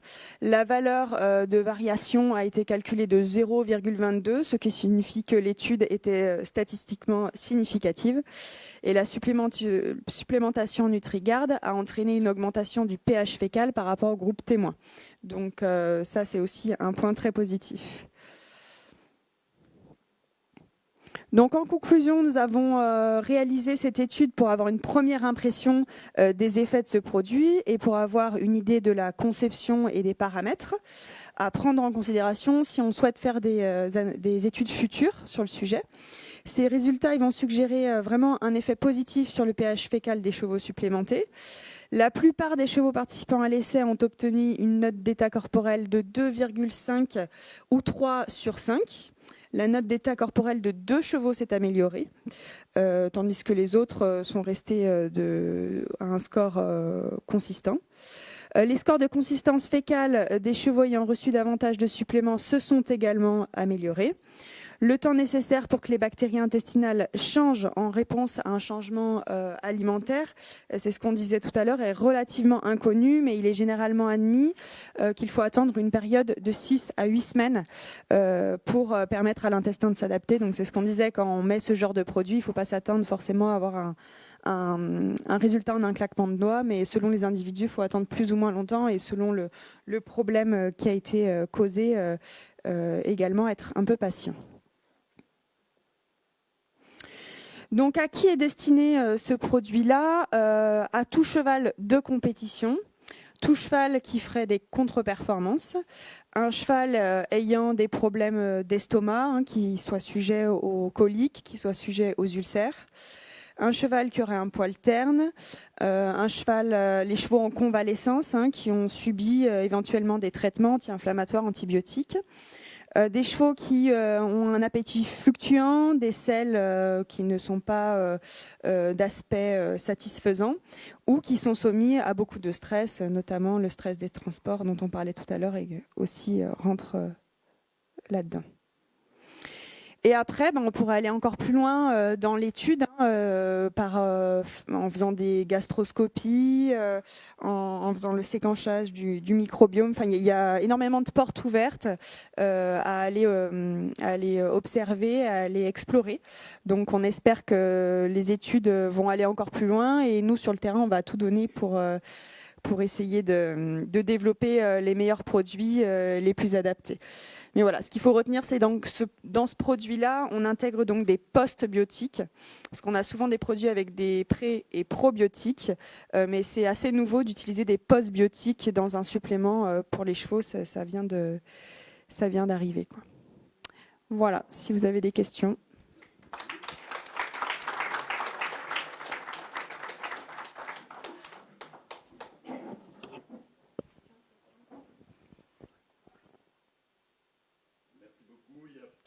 Des questions à gauche et à droite? Non. Alors moi j'en ai une. Là pour le moment vous êtes encore donc dans un processus d'étude où c'est déjà vous êtes déjà dans la commercialisation du NutriGuard. Ouais. Mais vous continuez à investiguer, vous continuez à faire des recherches, voilà.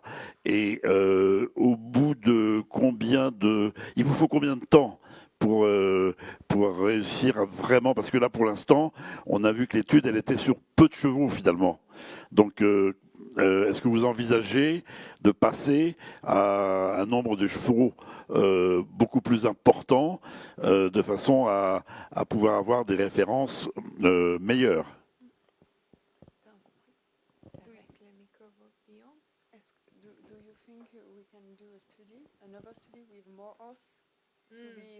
J'espère. Yes, we will. C'est difficile avec les entraîneurs pour changer et un gros groupe pour 10 semaines. C'est difficile de rester en la même place.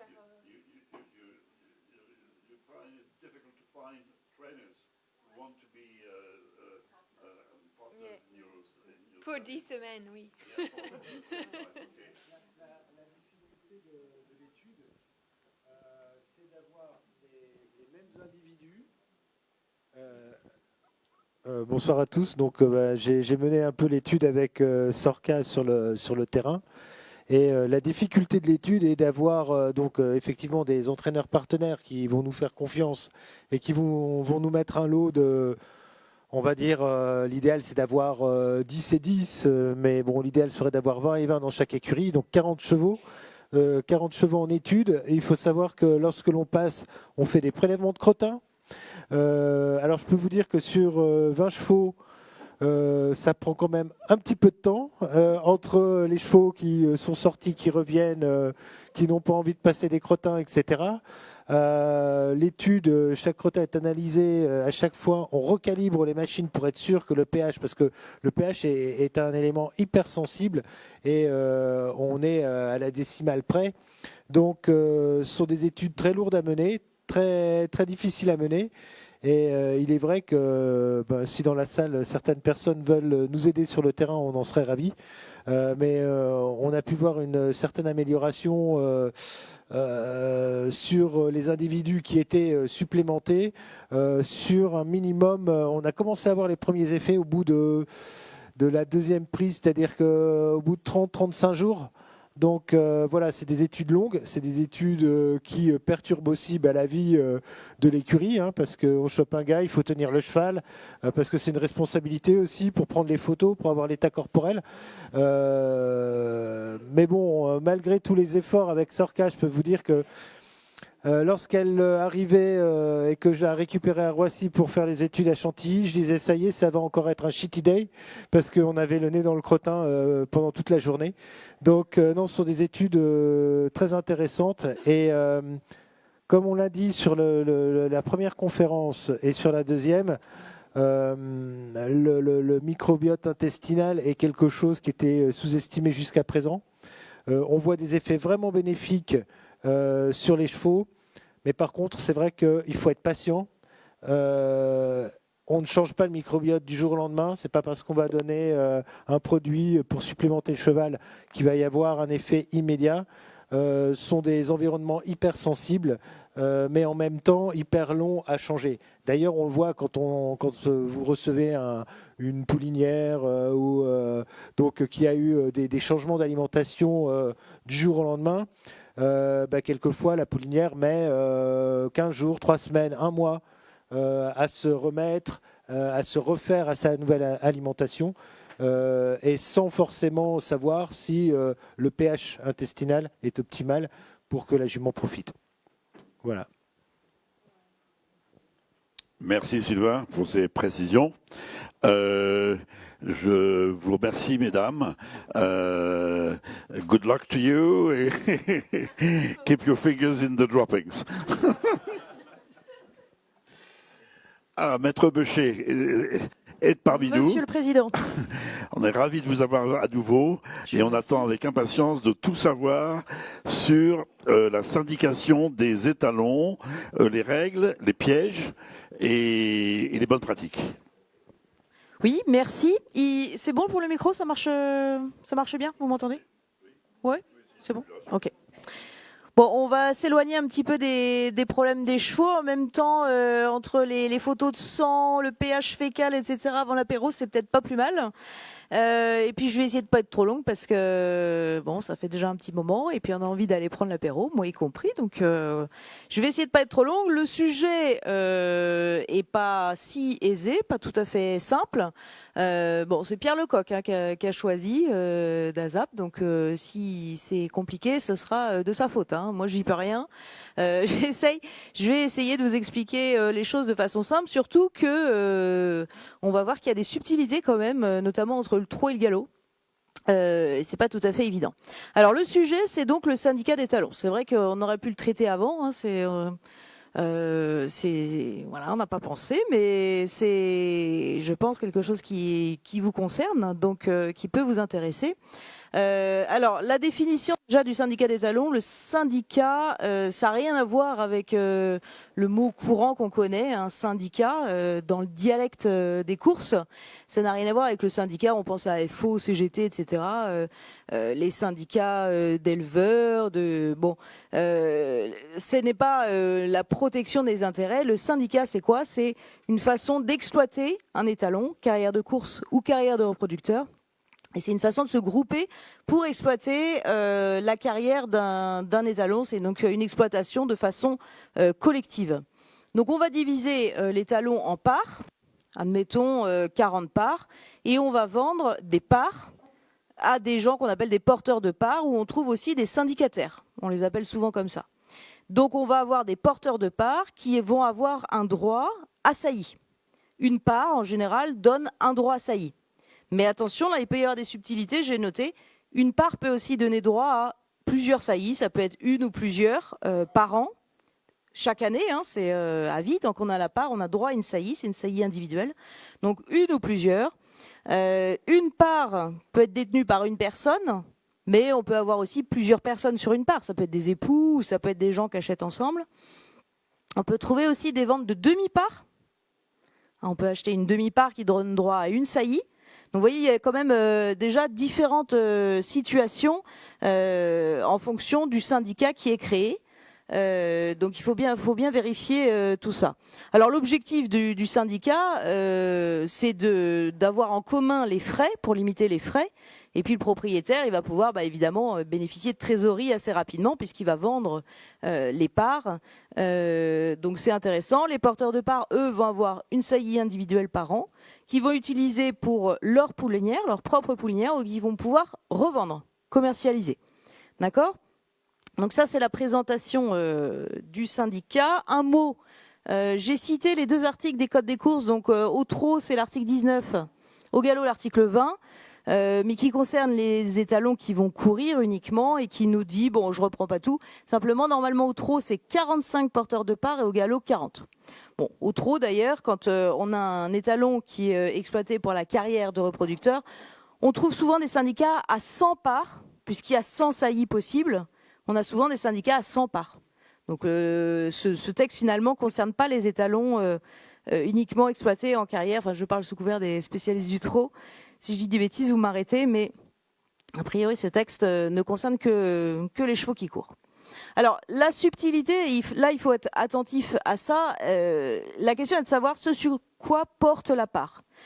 Le cas le plus classique, admettons, et c'est plus souvent au galop, vous avez un cheval qui a fait sa carrière de course, on le met après en tant que reproducteur, on fait un syndicat, admettons 40 parts, bon, on vend 40 parts, donc chaque part remporte un droit saillie, je l'ai dit, mais aussi une part de propriété du cheval.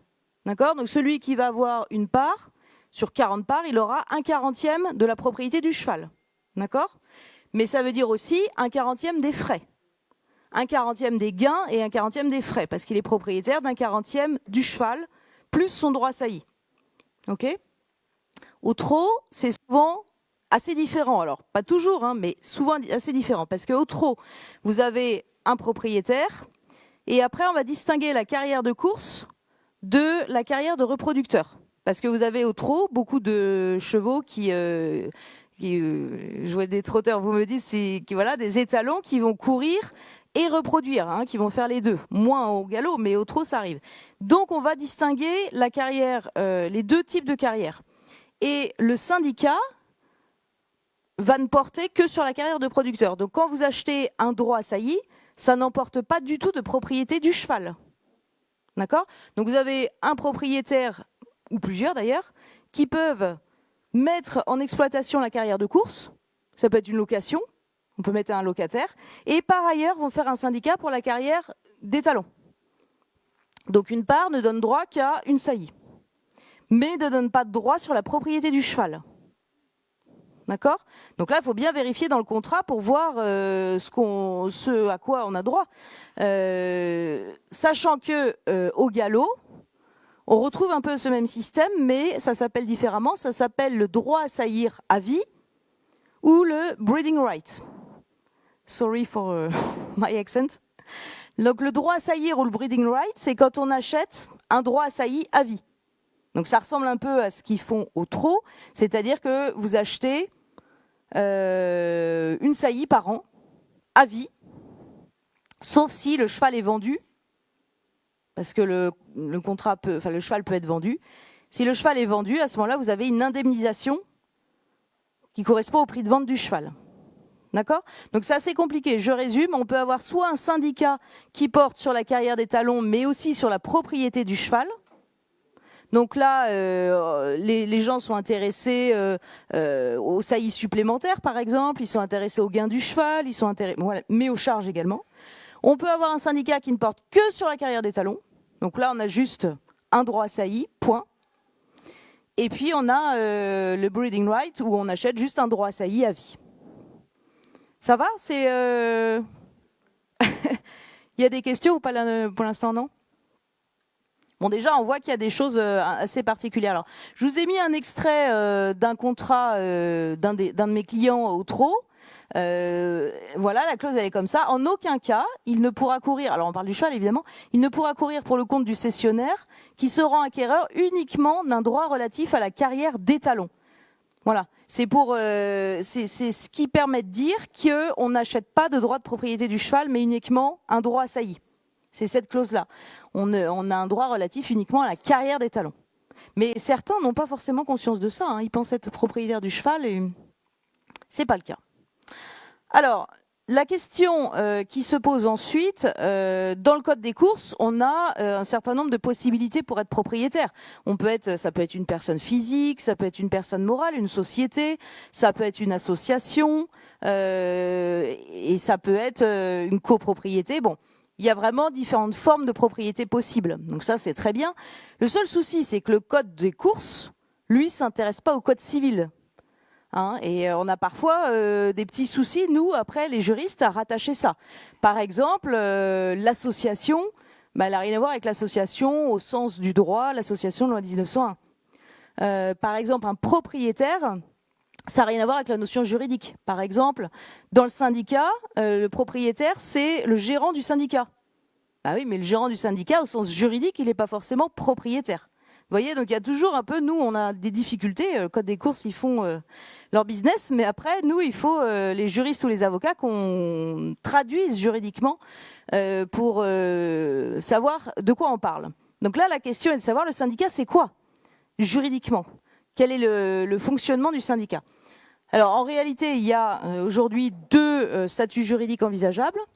L'indivision, dont on va dire un mot, et la société en participation. C'est les deux possibilités. La plupart du temps, on trouve une indivision. Donc l'indivision, vous savez ce que c'est la copropriété sur un meuble ou un immeuble. Par exemple, deux conjoints qui achètent un immeuble, c'est une indivision, c'est une copropriété. Donc ça, c'est prévu dans le Code civil, on connaît. Le fonctionnement est prévu dans le Code civil. Voilà. Alors l'indivision, la particularité, c'est que c'est pas une société. Il n'y a pas de personne morale, c'est pas immatriculé au registre du commerce. D'accord. Donc le fonctionnement est assez simple. On prévoit une convention d'indivision qui régit les règles. Et puis que vous dire, l'indivision, il y a un gérant qui va prendre les décisions courantes pour la carrière du cheval. On a des règles dans le Code civil qui disent que les actes de disposition, donc les plus graves, comme la vente du cheval, doivent être pris à l'unanimité. Les actes d'administration, aux 2/3. Vous voyez, donc bon, il y a des règles qui sont prévues au Code civil. Il est prévu également que si un indivisaire veut vendre, il doit proposer aux autres d'acheter, puisque les autres ont un droit de préemption. Voilà, donc c'est régi, on a un certain nombre de règles. Sur le plan de l'imposition, alors je le dis tout de suite, je suis pas fiscaliste, parce que je sais que souvent vous avez des questions fiscales. Bon, je suis pas fiscaliste, alors m'interrogez pas trop là-dessus. Simplement pour dire que c'est une imposition par indivisaire. Il n'y a pas comme il n'y a pas de personne morale, il n'y a pas d'indivision, il n'y a pas d'imposition au niveau de l'indivision, mais chaque indivisaire est redevable de sa propre fiscalité en fonction de son régime. Sur le plan fiscal, c'est le régime le plus intéressant. C'est pour ça qu'en général, on essaye de se rattacher à l'indivision. Alors, le deuxième régime, donc c'est la société en participation. Je suis allée un peu trop bas. Je suis désolée, ma présentation, il n'y a pas de photo et tout ça. Elle est, par rapport aux autres, elle est sobre. Oui, c'est ce que je disais. Avant l'apéritif, c'est peut-être pas plus mal de revenir à des choses plus sobre. Alors la société en participation, donc c'est l'autre statut juridique possible. Une société en participation, c'est une société qui n'est pas déclarée. C'est-à-dire qu'elle n'est pas immatriculée au registre du commerce. Elle n'a pas d'existence, elle n'a pas de statut, elle n'est pas déclarée au RCS, etc. D'accord ? C'est comme une société de fait, on va dire, on requalifie ça de société, mais elle n'a pas ce qu'ont les autres sociétés avec une immatriculation, etc.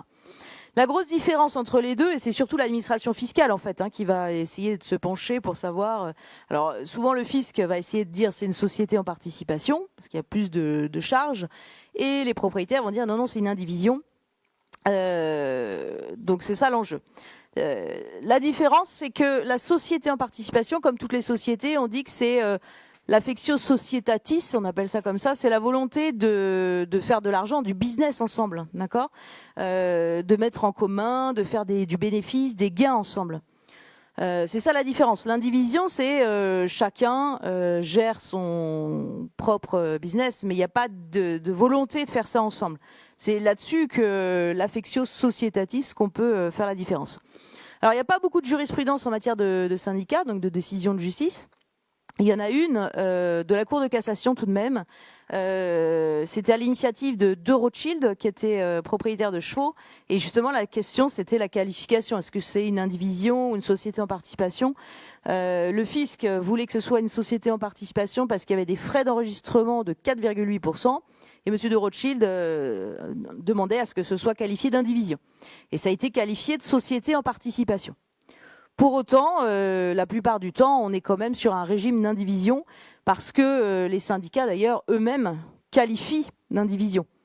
Alors, vous me direz, le juge peut requalifier. Hein, si le juge dit, vous avez dit que c'est une indivision, mais moi je considère que c'est une société en participation, il peut requalifier le juge, il a le droit. Mais bon, la plupart du temps, comme on fait quand même des conventions d'indivision, on tombe un peu dans ce système. Alors, ceci dit, sur le plan juridique, vous allez dire, elle est un peu, elle a des idées un peu bizarres, mais moi, je me pose quand même une question sur le cheval qui est syndiqué, dont on vend la propriété. Ça pose pas de souci, c'est une indivision, une copropriété. Je m'interroge davantage dans l'hypothèse où le syndicat ne porte que sur la carrière d'étalons, de reproducteurs. Pourquoi ? Parce qu'on vend un droit à saillie. On vend pas un bien mobilier. On vend pas une part de propriété. On vend simplement un droit. Je vous donne le droit de saillir chaque année votre poulinière ou de revendre votre saillie. Et la vente d'un droit, en fait, on est associé sur des ventes de droits. Normalement, l'indivision, ça porte sur un bien, un meuble ou un immeuble. Un droit à saillie, alors la semence, est-ce que c'est un meuble ? Vous me direz, mais bon, on vend une semence future. Elle n'existe pas encore. Vous voyez, il y a des questions qui se posent. Je n'ai pas forcément toutes les réponses, mais moi, je me pose la question de savoir si vraiment, en tout cas, ça concerne davantage le trot que le galop, vous l'avez compris, mais est-ce que quand on a une indivision qui ne porte que sur des droits à saillie, est-ce que vraiment c'est une indivision ? Bon, j'ai pas la réponse. Hein, je vous pose la question, mais j'ai pas la réponse. Ensuite, un mot des contrats qu'on peut trouver. Alors, le premier contrat, c'est la vente d'une part, c'est-à-dire que si vous rentrez dans un syndicat, normalement, vous signez un contrat de vente qui peut être assez simple d'ailleurs, où vous achetez une part d'étalon. Donc là, on regarde bien ce sur quoi porte l'acquisition. Ensuite, on a la convention d'indivision. Alors, il y a différentes appellations. On peut l'appeler règlement de l'indivision conventionnelle. J'ai trouvé ça aussi. Donc ça, c'est très important. C'est le contrat qui régit la vie de l'indivision. Donc, on va trouver différentes choses comme les pouvoirs du gérant. Qu'est-ce que peut faire le gérant ? Quelle est la durée de vie de l'indivision ? Est-ce qu'elle a durée déterminée, auquel cas c'est 5 ans maximum ? Est-ce qu'elle a durée indéterminée ? Comment ça se passe si on veut vendre sa part ? Quel est le droit de préemption ? Comment on le notifie ? Donc vous voyez, la vie de l'indivision, c'est quand même très important, cette convention d'indivision, il faut qu'elle soit bien rédigée. Les conditions d'assurance, les conditions de responsabilité, qui choisit la station de monte, etc. etc. Donc on trouve cette convention d'indivision. Ensuite, l'indivision, elle va placer l'étalon dans une station de monte. Donc, en général, il y a un contrat. La division doit signer un contrat. Alors, souvent, c'est le gérant qui s'en occupe. Donc, un contrat d'étalonnier, un contrat de mise à disposition, un contrat de monte. Il peut y avoir différentes appellations. Donc, ça, c'est conclu entre l'indivision et le haras. Et puis après, si c'est un cheval qui continue sa carrière de course, bah, évidemment, il y a parallèlement un contrat d'entraînement, contrat de pension qui peut être conclu avec un autre haras. Donc, vous voyez, il peut y avoir différents liens contractuels entre les parties. Alors, les petites problématiques qui peuvent se poser au niveau des saillies. Donc, il y a différents types de saillies. Il y a les saillies individuelles. Donc, je l'ai dit, chaque porteur de part a droit à une saillie. En général, c'est une saillie. Bon, ça peut être plus, mais Les problématiques que j'ai rencontrées, alors ça c'est de mon expérience via les clients qui m'interrogent, parce qu'il n'y a pas de jurisprudence vraiment sur le sujet, j'ai vérifié. Via l'Institut Doroïcain, j'ai fait des recherches. Il n'y a pas vraiment de décision, à part de Rothschild là, que je vous ai cité, mais sinon il n'y a pas grand-chose. Ceci étant, moi les clients m'ont vraiment interrogé sur quelque chose qui était important pour eux, c'est la question du prix des saillies. Dans le sens où, si chaque porteur de part fixe son propre prix, alors parce qu'on l'a dit, soit il l'utilise pour sa poulinière, soit il revend, mais s'il revend et qu'il casse les prix, et qu'on se retrouve avec des prix qui soient complètement différents, là ça pose un vrai souci. Donc ça a été, pour un étalon en particulier, ça a été un vrai problème puisqu'on trouvait n'importe quoi sur le marché. Et du coup, la station de monte qui commercialisait les saillies complémentaires que n'avaient pas les porteurs de parts, elle était coincée parce que les porteurs de parts lui cassaient le marché. Donc ça c'est un souci, il faut que ce soit prévu dans la convention d'indivision. Il y a un prix qui est défini par le syndicat et il faut que tout le monde s'y tienne. Ou alors on se met d'accord sur des remises possibles. Mais un cas d'entente. Si, là, c'est contractuellement, le syndicat peut très bien dire le prix est tant. On peut s'entendre sur ce prix-là. On n'a pas le droit, les concurrents n'ont pas le droit de s'entendre sur un prix. Si vous avez Leclerc, Auchan, etc., qui disent la brioche, on la vend à temps, ça, c'est pas possible. Mais là, on n'est pas concurrent puisqu'on est, on est propriétaire, ou en tout cas, collectivement, on exploite un étalon. On n'est pas concurrent, vous voyez ? Ah ben non, on n'est pas concurrent. On vend la même chose. On vend des saillies de tel étalon. Donc on n'est pas concurrent. Donc on est co-contractant via une indivision ou une société de fait et on est associé et on se met d'accord sur un prix. Parce que sinon ça pose problème. Donc c'est pas, pour moi ça caractérise pas une entente, il n'y a pas de concurrence. Ah bah il faut s'il n'y a pas de prix fixé, c'est là où on va au devant de certains problèmes. Dans le cas que j'ai eu, le prix n'était pas fixé. Alors vous avez le catalogue de monte où vous avez un prix fixé. Mais si le porteur de part vend à moins 20%, du coup, on peut être embêté. Donc, il faut que ce soit prévu dans la convention d'indivision en disant que le prix minimal, c'est le prix catalogue. Et si on veut baisser, faut l'autorisation du gérant de l'indivision. Ou voilà, il faut prévoir les modalités parce que sinon, ça crée des problématiques. Alors, ensuite, les saillies dites gratuites. Donc ça, ce sont les saillies qui permettent de compenser. Alors on les donne pas comme ça parce que on les donne en compensation, en contrepartie d'une prestation en général. Donc on en donne au haras, on peut en donner au courtier, on peut en donner différentes personnes. Bon, c'est bien également de le prévoir dans la convention d'indivision pour pas qu'il y ait de problème. Donc le haras, admettons, la station de monte, elle va avoir par exemple 10 saillies gratuites. En compensation, en contrepartie des prestations qu'elle fait pour le cheval. D'accord ? Donc c'est normal. Mais bon, simplement, il faut le prévoir et s'entendre pour pas qu'il y ait de litige ensuite. Et ensuite, on a les saillies supplémentaires. Donc par exemple, on prend le cas de figure où vous avez un syndicat d'étalons qui porte sur 50 parts. Une part donne un droit à saillie. Admettons que ce soit un trotteur. Il peut saillir 100 juments. Donc j'ai 50 saillies supplémentaires potentielles, plus les saillies étrangères. Parfois, vous avez au moins autant de saillies étrangères. Donc les saillies supplémentaires, si vous êtes copropriétaire, vous avez une part de propriété, vous avez droit à votre part de gain. On partage les gains, on partage les charges. Si par contre, vous n'avez qu'un droit de saillie pure, sans propriété, vous ne touchez pas aux saillies supplémentaires. C'est le propriétaire du cheval qui gagne les saillies supplémentaires. OK ? Donc là, c'est important pour savoir s'il y a des frais à payer. Souvent, pour les galopeurs, par exemple, c'est les saillies supplémentaires qui permettent de payer les charges. Frais véto, etc. Ce sont ces saillies qui permettent, pour pas que les porteurs de parts aient de frais, ce sont ces saillies qui permettent ce problème. Alors ensuite, j'ai indiqué en problématique, chose à prévoir, la répartition des frais. Est-ce que c'est un vrai problème ? Alors, surtout des gros frais véto, s'il y a une opération Alors ça arrange certains peut-être quand il y a des gros frais veto, mais pas toujours les porteurs de parts. Donc la répartition des frais, qui prend en charge? Ça, c'est important de le vérifier. Si vous achetez demain une part, vérifiez ce que dit la convention d'indivision. Qu'est-ce que vous achetez exactement et est-ce que vous êtes tenu aux frais? Parce que même si c'est une part sur 50, un 50e, bon, bah, ça peut quand même assez rapidement monter. Donc la répartition des frais et la charge, c'est vraiment important à vérifier. Dernier petit point qui est intéressant, à évoquer, c'est la réduction des saillies.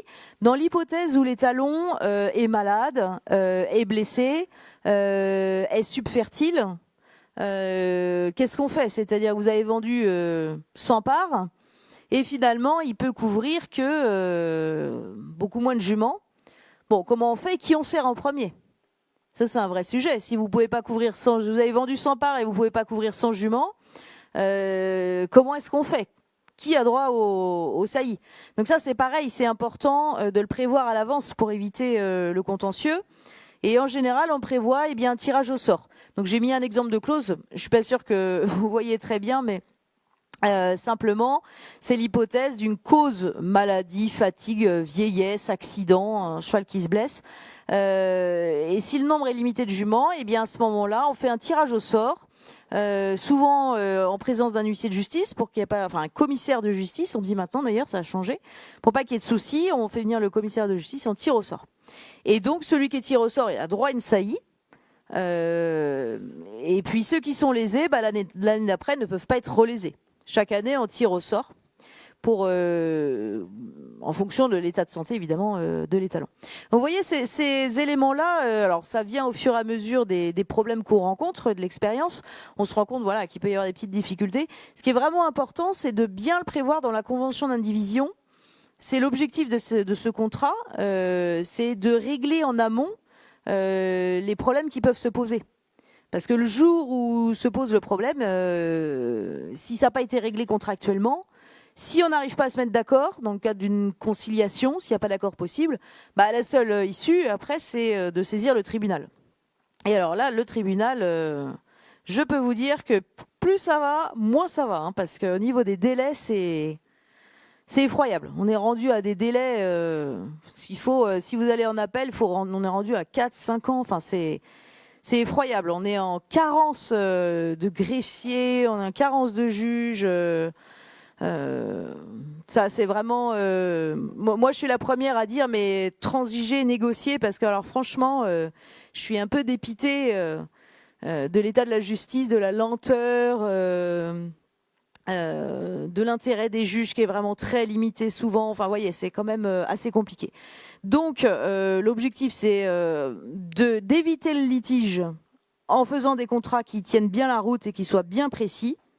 D'où l'intérêt de la convention d'indivision qu'il faut bien regarder. Un dernier point qui est quand même assez compliqué également sur l'indivision quand on est en copropriété sur un cheval et qu'il y a une mésentente entre les indivisaires, on est dans des cas de figure qui sont généralement assez problématiques puisque peut-être que vous avez entendu cet adage, mais nul ne peut demeurer dans l'indivision. Peut-être que vous connaissez cet adage, c'est-à-dire qu'on a le droit de sortir de l'indivision. Mais si on ne se met pas d'accord, encore une fois, ça va être assez compliqué. Et donc là, on est parfois contraint de faire vendre le cheval aux enchères publiques. Donc on saisit le juge et le juge ordonne la vente publique du cheval. Donc c'est quand même pas l'idéal, parce que d'abord ça prend beaucoup de temps et ça peut bloquer la carrière de course. Donc c'est quand même embêtant. Et puis une enchère publique, c'est pas non plus les sorties les plus faciles. Donc ça, c'est quand même un petit peu la difficulté de l'indivision. Quand il y a une mésentente, ça peut poser problème sur le sort de la carrière du cheval. Voilà, j'ai pas été trop longue, j'espère, à peu près claire. Vous avez peut-être des questions? Oui, ça va? Alors il y a 2 questions.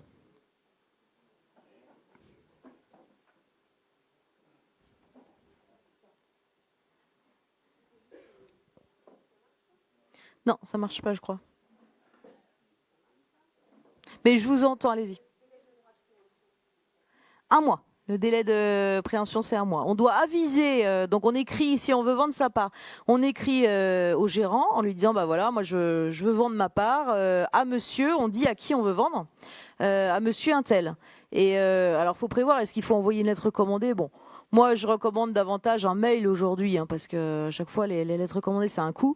Donc, on envoie par mail. Et puis, le gérant doit diffuser à l'ensemble des porteurs de parts en disant, voilà, monsieur untel veut vendre à tel prix, à telle personne. Est-ce que vous êtes intéressé? Et s'il y a un indivisaire qui est intéressé, il peut préempter au prix qui est fixé.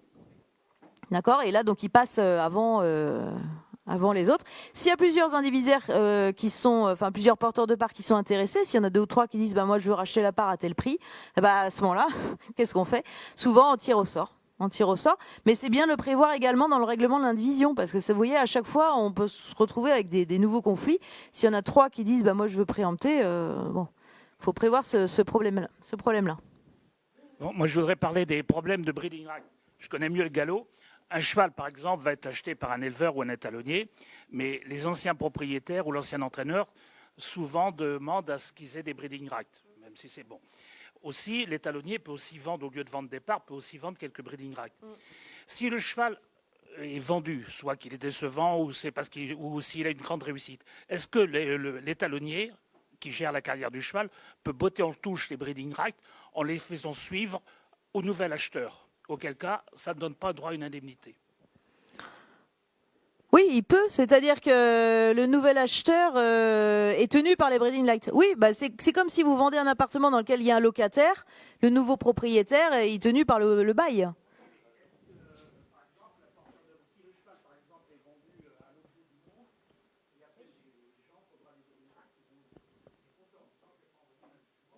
Là, ça peut poser des problèmes pratiques.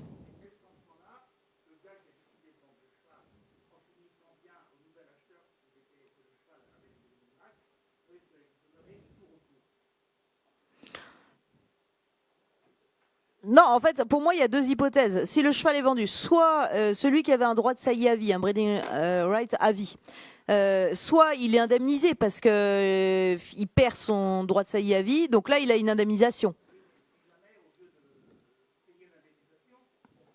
Oui, mais j'y viens. Je dis la première hypothèse, il est indemnisé puisque finalement le droit à saillie qui est censé se renouveler successivement chaque année, finalement il n'y a pas le droit. Donc il a une indemnisation.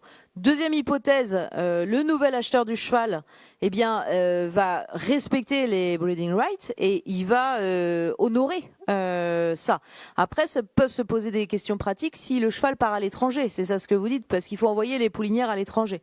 Donc là, en pratique, je ne sais pas comment ils peuvent gérer ça.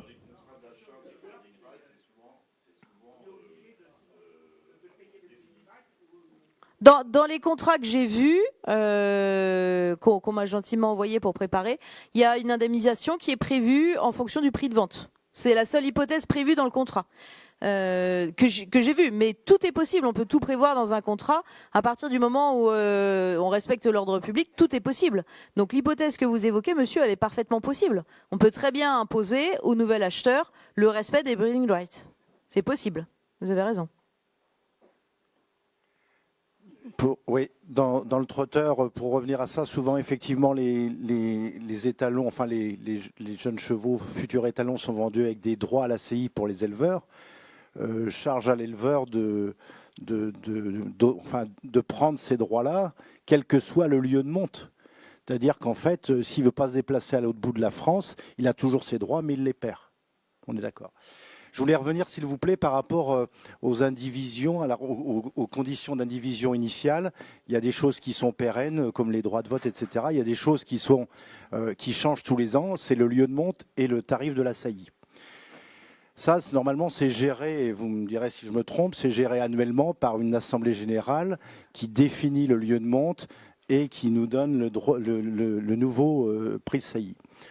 Alors on est confronté très souvent à ce que vous venez de dire, et là je voudrais vraiment avoir votre sentiment ou la règle, c'est-à-dire qu'en fait l'Assemblée générale donne un droit, donne un lieu de monte, là on ne va pas le bouger, mais donne un prix de saillie. Et vous l'avez dit, en convention, en indivision, on est libre d'utiliser, voilà. Mais le seul souci, c'est que dans bon nombre de cas, et dans le trotteur on est vraiment confronté à ça, il n'y a aucun respect du tarif. Voilà. Donc dans quelle mesure un gérant d'étalon, un étalonnier qui va en fait fonctionner grâce à des saillies non pas gratuites, mais des saillies qu'on lui met à disposition pour qu'il puisse les vendre, il se trouve en face avec une concurrence qui est complètement là déloyale. Et là, on n'est plus dans une notion commune, mais dans une notion de stricte concurrence à l'intérieur même de notre indivision. Comment la loi peut l'appréhender? Parce que nous, actuellement, on est incapable de dire à monsieur un tel, vous avez vendu la saillie à 50% du prix, vous n'avez pas le droit. On nous dit, mais monsieur, moi j'ai tous les droits. Alors, est-ce qu'il a tous les droits? Alors, vous avez raison sur le fait que chaque année, effectivement, je ne l'ai pas dit, dans l'indivision, chaque année, on se réunit, on fait une assemblée générale pour faire le bilan, c'est-à-dire que le gérant fait l'état des comptes, on fait le point, on prend les décisions, etc. C'est une AG comme dans les associations ou les sociétés, donc vous avez raison de le préciser.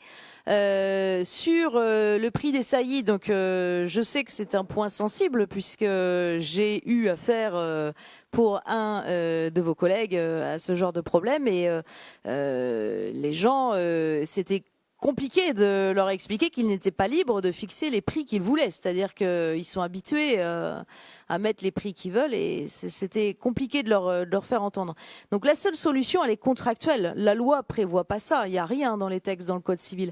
La seule solution, elle est contractuelle. Le contrat, c'est la loi des parties. Hein, donc ça a la valeur de loi. Vous allez devant un juge avec un contrat, ça vaut une loi. Ça, donc la seule solution, c'est de le prévoir. Et pour l'entraîneur en question, enfin la station de monte en question, qui est bien connue, qu'on a beaucoup, on a changé les contrats d'indivision de ce point de vue-là, en disant que les porteurs de parts n'étaient pas libres des prix et que c'était le prix catalogue décidé par l'ensemble des indivisaires qui devait être le minima et que après, au cas par cas, peut-être qu'on pouvait se mettre d'accord en disant si par exemple on n'arrivait pas à vendre et qu'on décidait d'une baisse mais commune de 10% ou de 20%, mais qu'il fallait une harmonisation du prix parce que sinon c'est vrai que ça n'a pas de sens et la station de monte du coup n'arrive plus à vendre ses saillies. Donc la seule solution, enfin la seule réponse que je puisse vous donner, elle est contractuelle. Ça sous-entend qu'on peut, en cours d'indivision, changer le contrat d'indivision initiale? Ah bah on peut, oui bien sûr, on peut changer le contrat, oui. Et avec quelle proportion de votants, enfin ou de...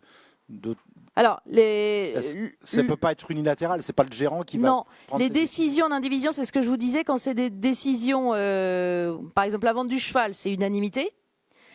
Et les décisions d'administration, donc là je pense qu'on serait plutôt sur une question d'administration, c'est 2 tiers. Okay. Donc on peut changer le contrat ou faire des ajouts au fur et à mesure. Ça c'est possible à partir du moment où on respecte ces dispositions.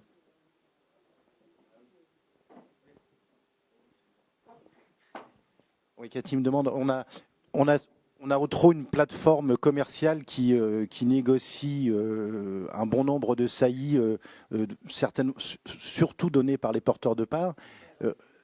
Et elle est souvent très très remisée. Quelle est la légalité de ce genre de choses et comment on peut se prémunir de ce genre de choses vis-à-vis justement nos indivisaires? La plateforme en tant que telle, on lui donne mandat de vendre pour tel prix. Donc la plateforme en tant que telle, on ne peut rien lui reprocher.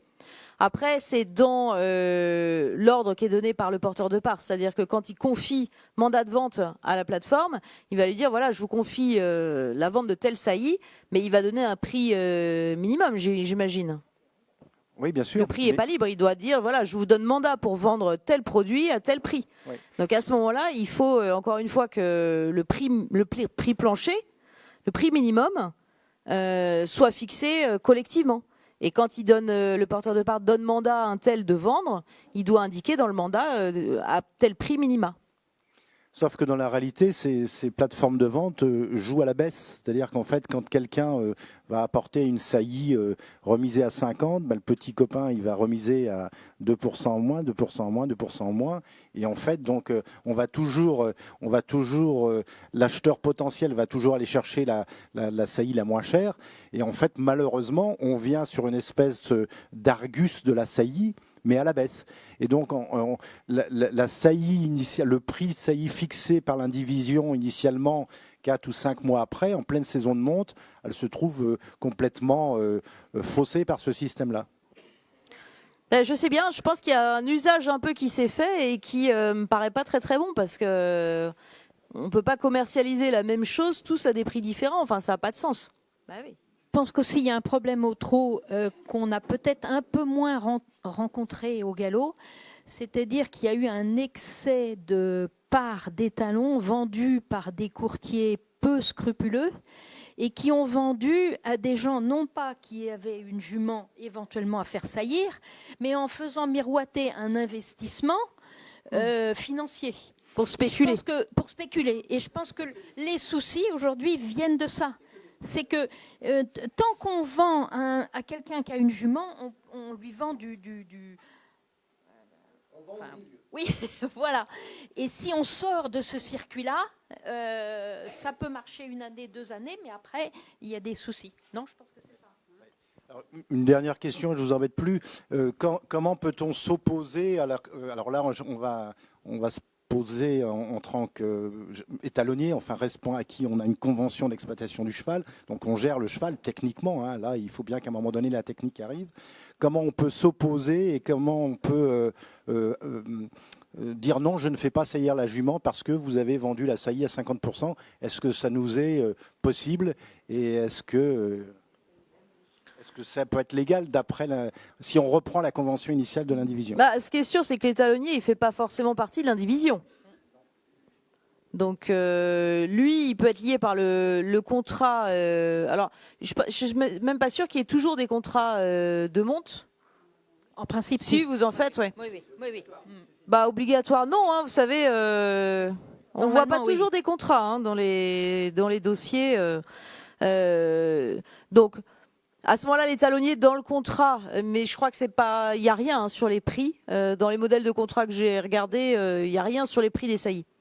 Donc là, l'étalonnier, je vois pas très bien. Parce que nous, les étalonniers, quand on nous met le cheval chez nous, on nous le met avec une référence de prix. Donc, on dit que le vous prix allez catalogue. exploiter pendant la saison de monte ce cheval-là et son tarif, c'est là. D'ailleurs, nous-mêmes, honnêtement, on doit vendre les saillies au prix catalogue, les étalonniers. Puisqu'on on est rétribué aussi par les saillies. Donc là, si on vend des saillies, par exemple, à 4 000, et que quelqu'un vient avec...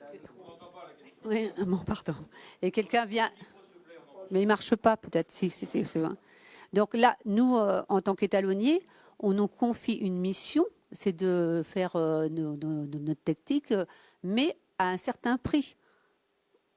Donc, si on vient avec des contrats et qu'on ne les voit pas au même prix, ça pose problème. Oui, mais l'étalonnier, voilà, il a pour mission de s'occuper de la reproduction et les gens viennent pour une saillie qui est vendue à tel prix. Mais si vous avez quelqu'un qui vient pour une saillie à un prix inférieur, l'étalonnier, lui, il est tiers à l'indivision, si vous voulez. Donc c'est pas lui qui a le pouvoir de dire écoutez, je suis pas d'accord avec le prix qui est fixé, sauf si le contrat le prévoit et qu'il a un droit de regard sur le prix. Mais la fixation du prix, c'est l'ensemble des indivisaires. Je vois pas comment la station de monte, elle aurait un droit de regard là-dessus. Alors simplement, le droit de regard, il est effectivement peut-être pas juste, mais la réalité économique, elle est derrière, parce que vous l'avez dit vous-même, souvent la rémunération de l'étalonnier, c'est 10 cartes de saillie qu'on lui alloue. Donc s'il n'est pas en capacité à les vendre, et on lui alloue en fonction de se dire, voilà, ça peut être 10, ça peut être 12, mais c'est aussi corrélé au prix initial fixé. Donc si derrière, il est dans l'incapacité à les vendre à ce tarif-là, vous comprenez qu'aisément, économiquement, à un moment donné, ça ne tient plus la route. À ce moment-là, l'étalonnier, il peut peut-être, quand on lui confie les talons, demander à vérifier la convention d'indivision et puis savoir ce qui a été prévu en disant moi, je veux qu'il y ait un prix plancher et demander à ce que ce soit prévu, cette problématique soit prévue dans le contrat. L'étalonnier peut le vérifier, ça, quand même. Bon, je pense que le sujet est large et on pourrait continuer. Oui, si vous avez d'autres questions, je suis là et pas de souci. Voilà. On se retrouve tous là-haut pour le petit verre de l'amitié et puis à tout de suite.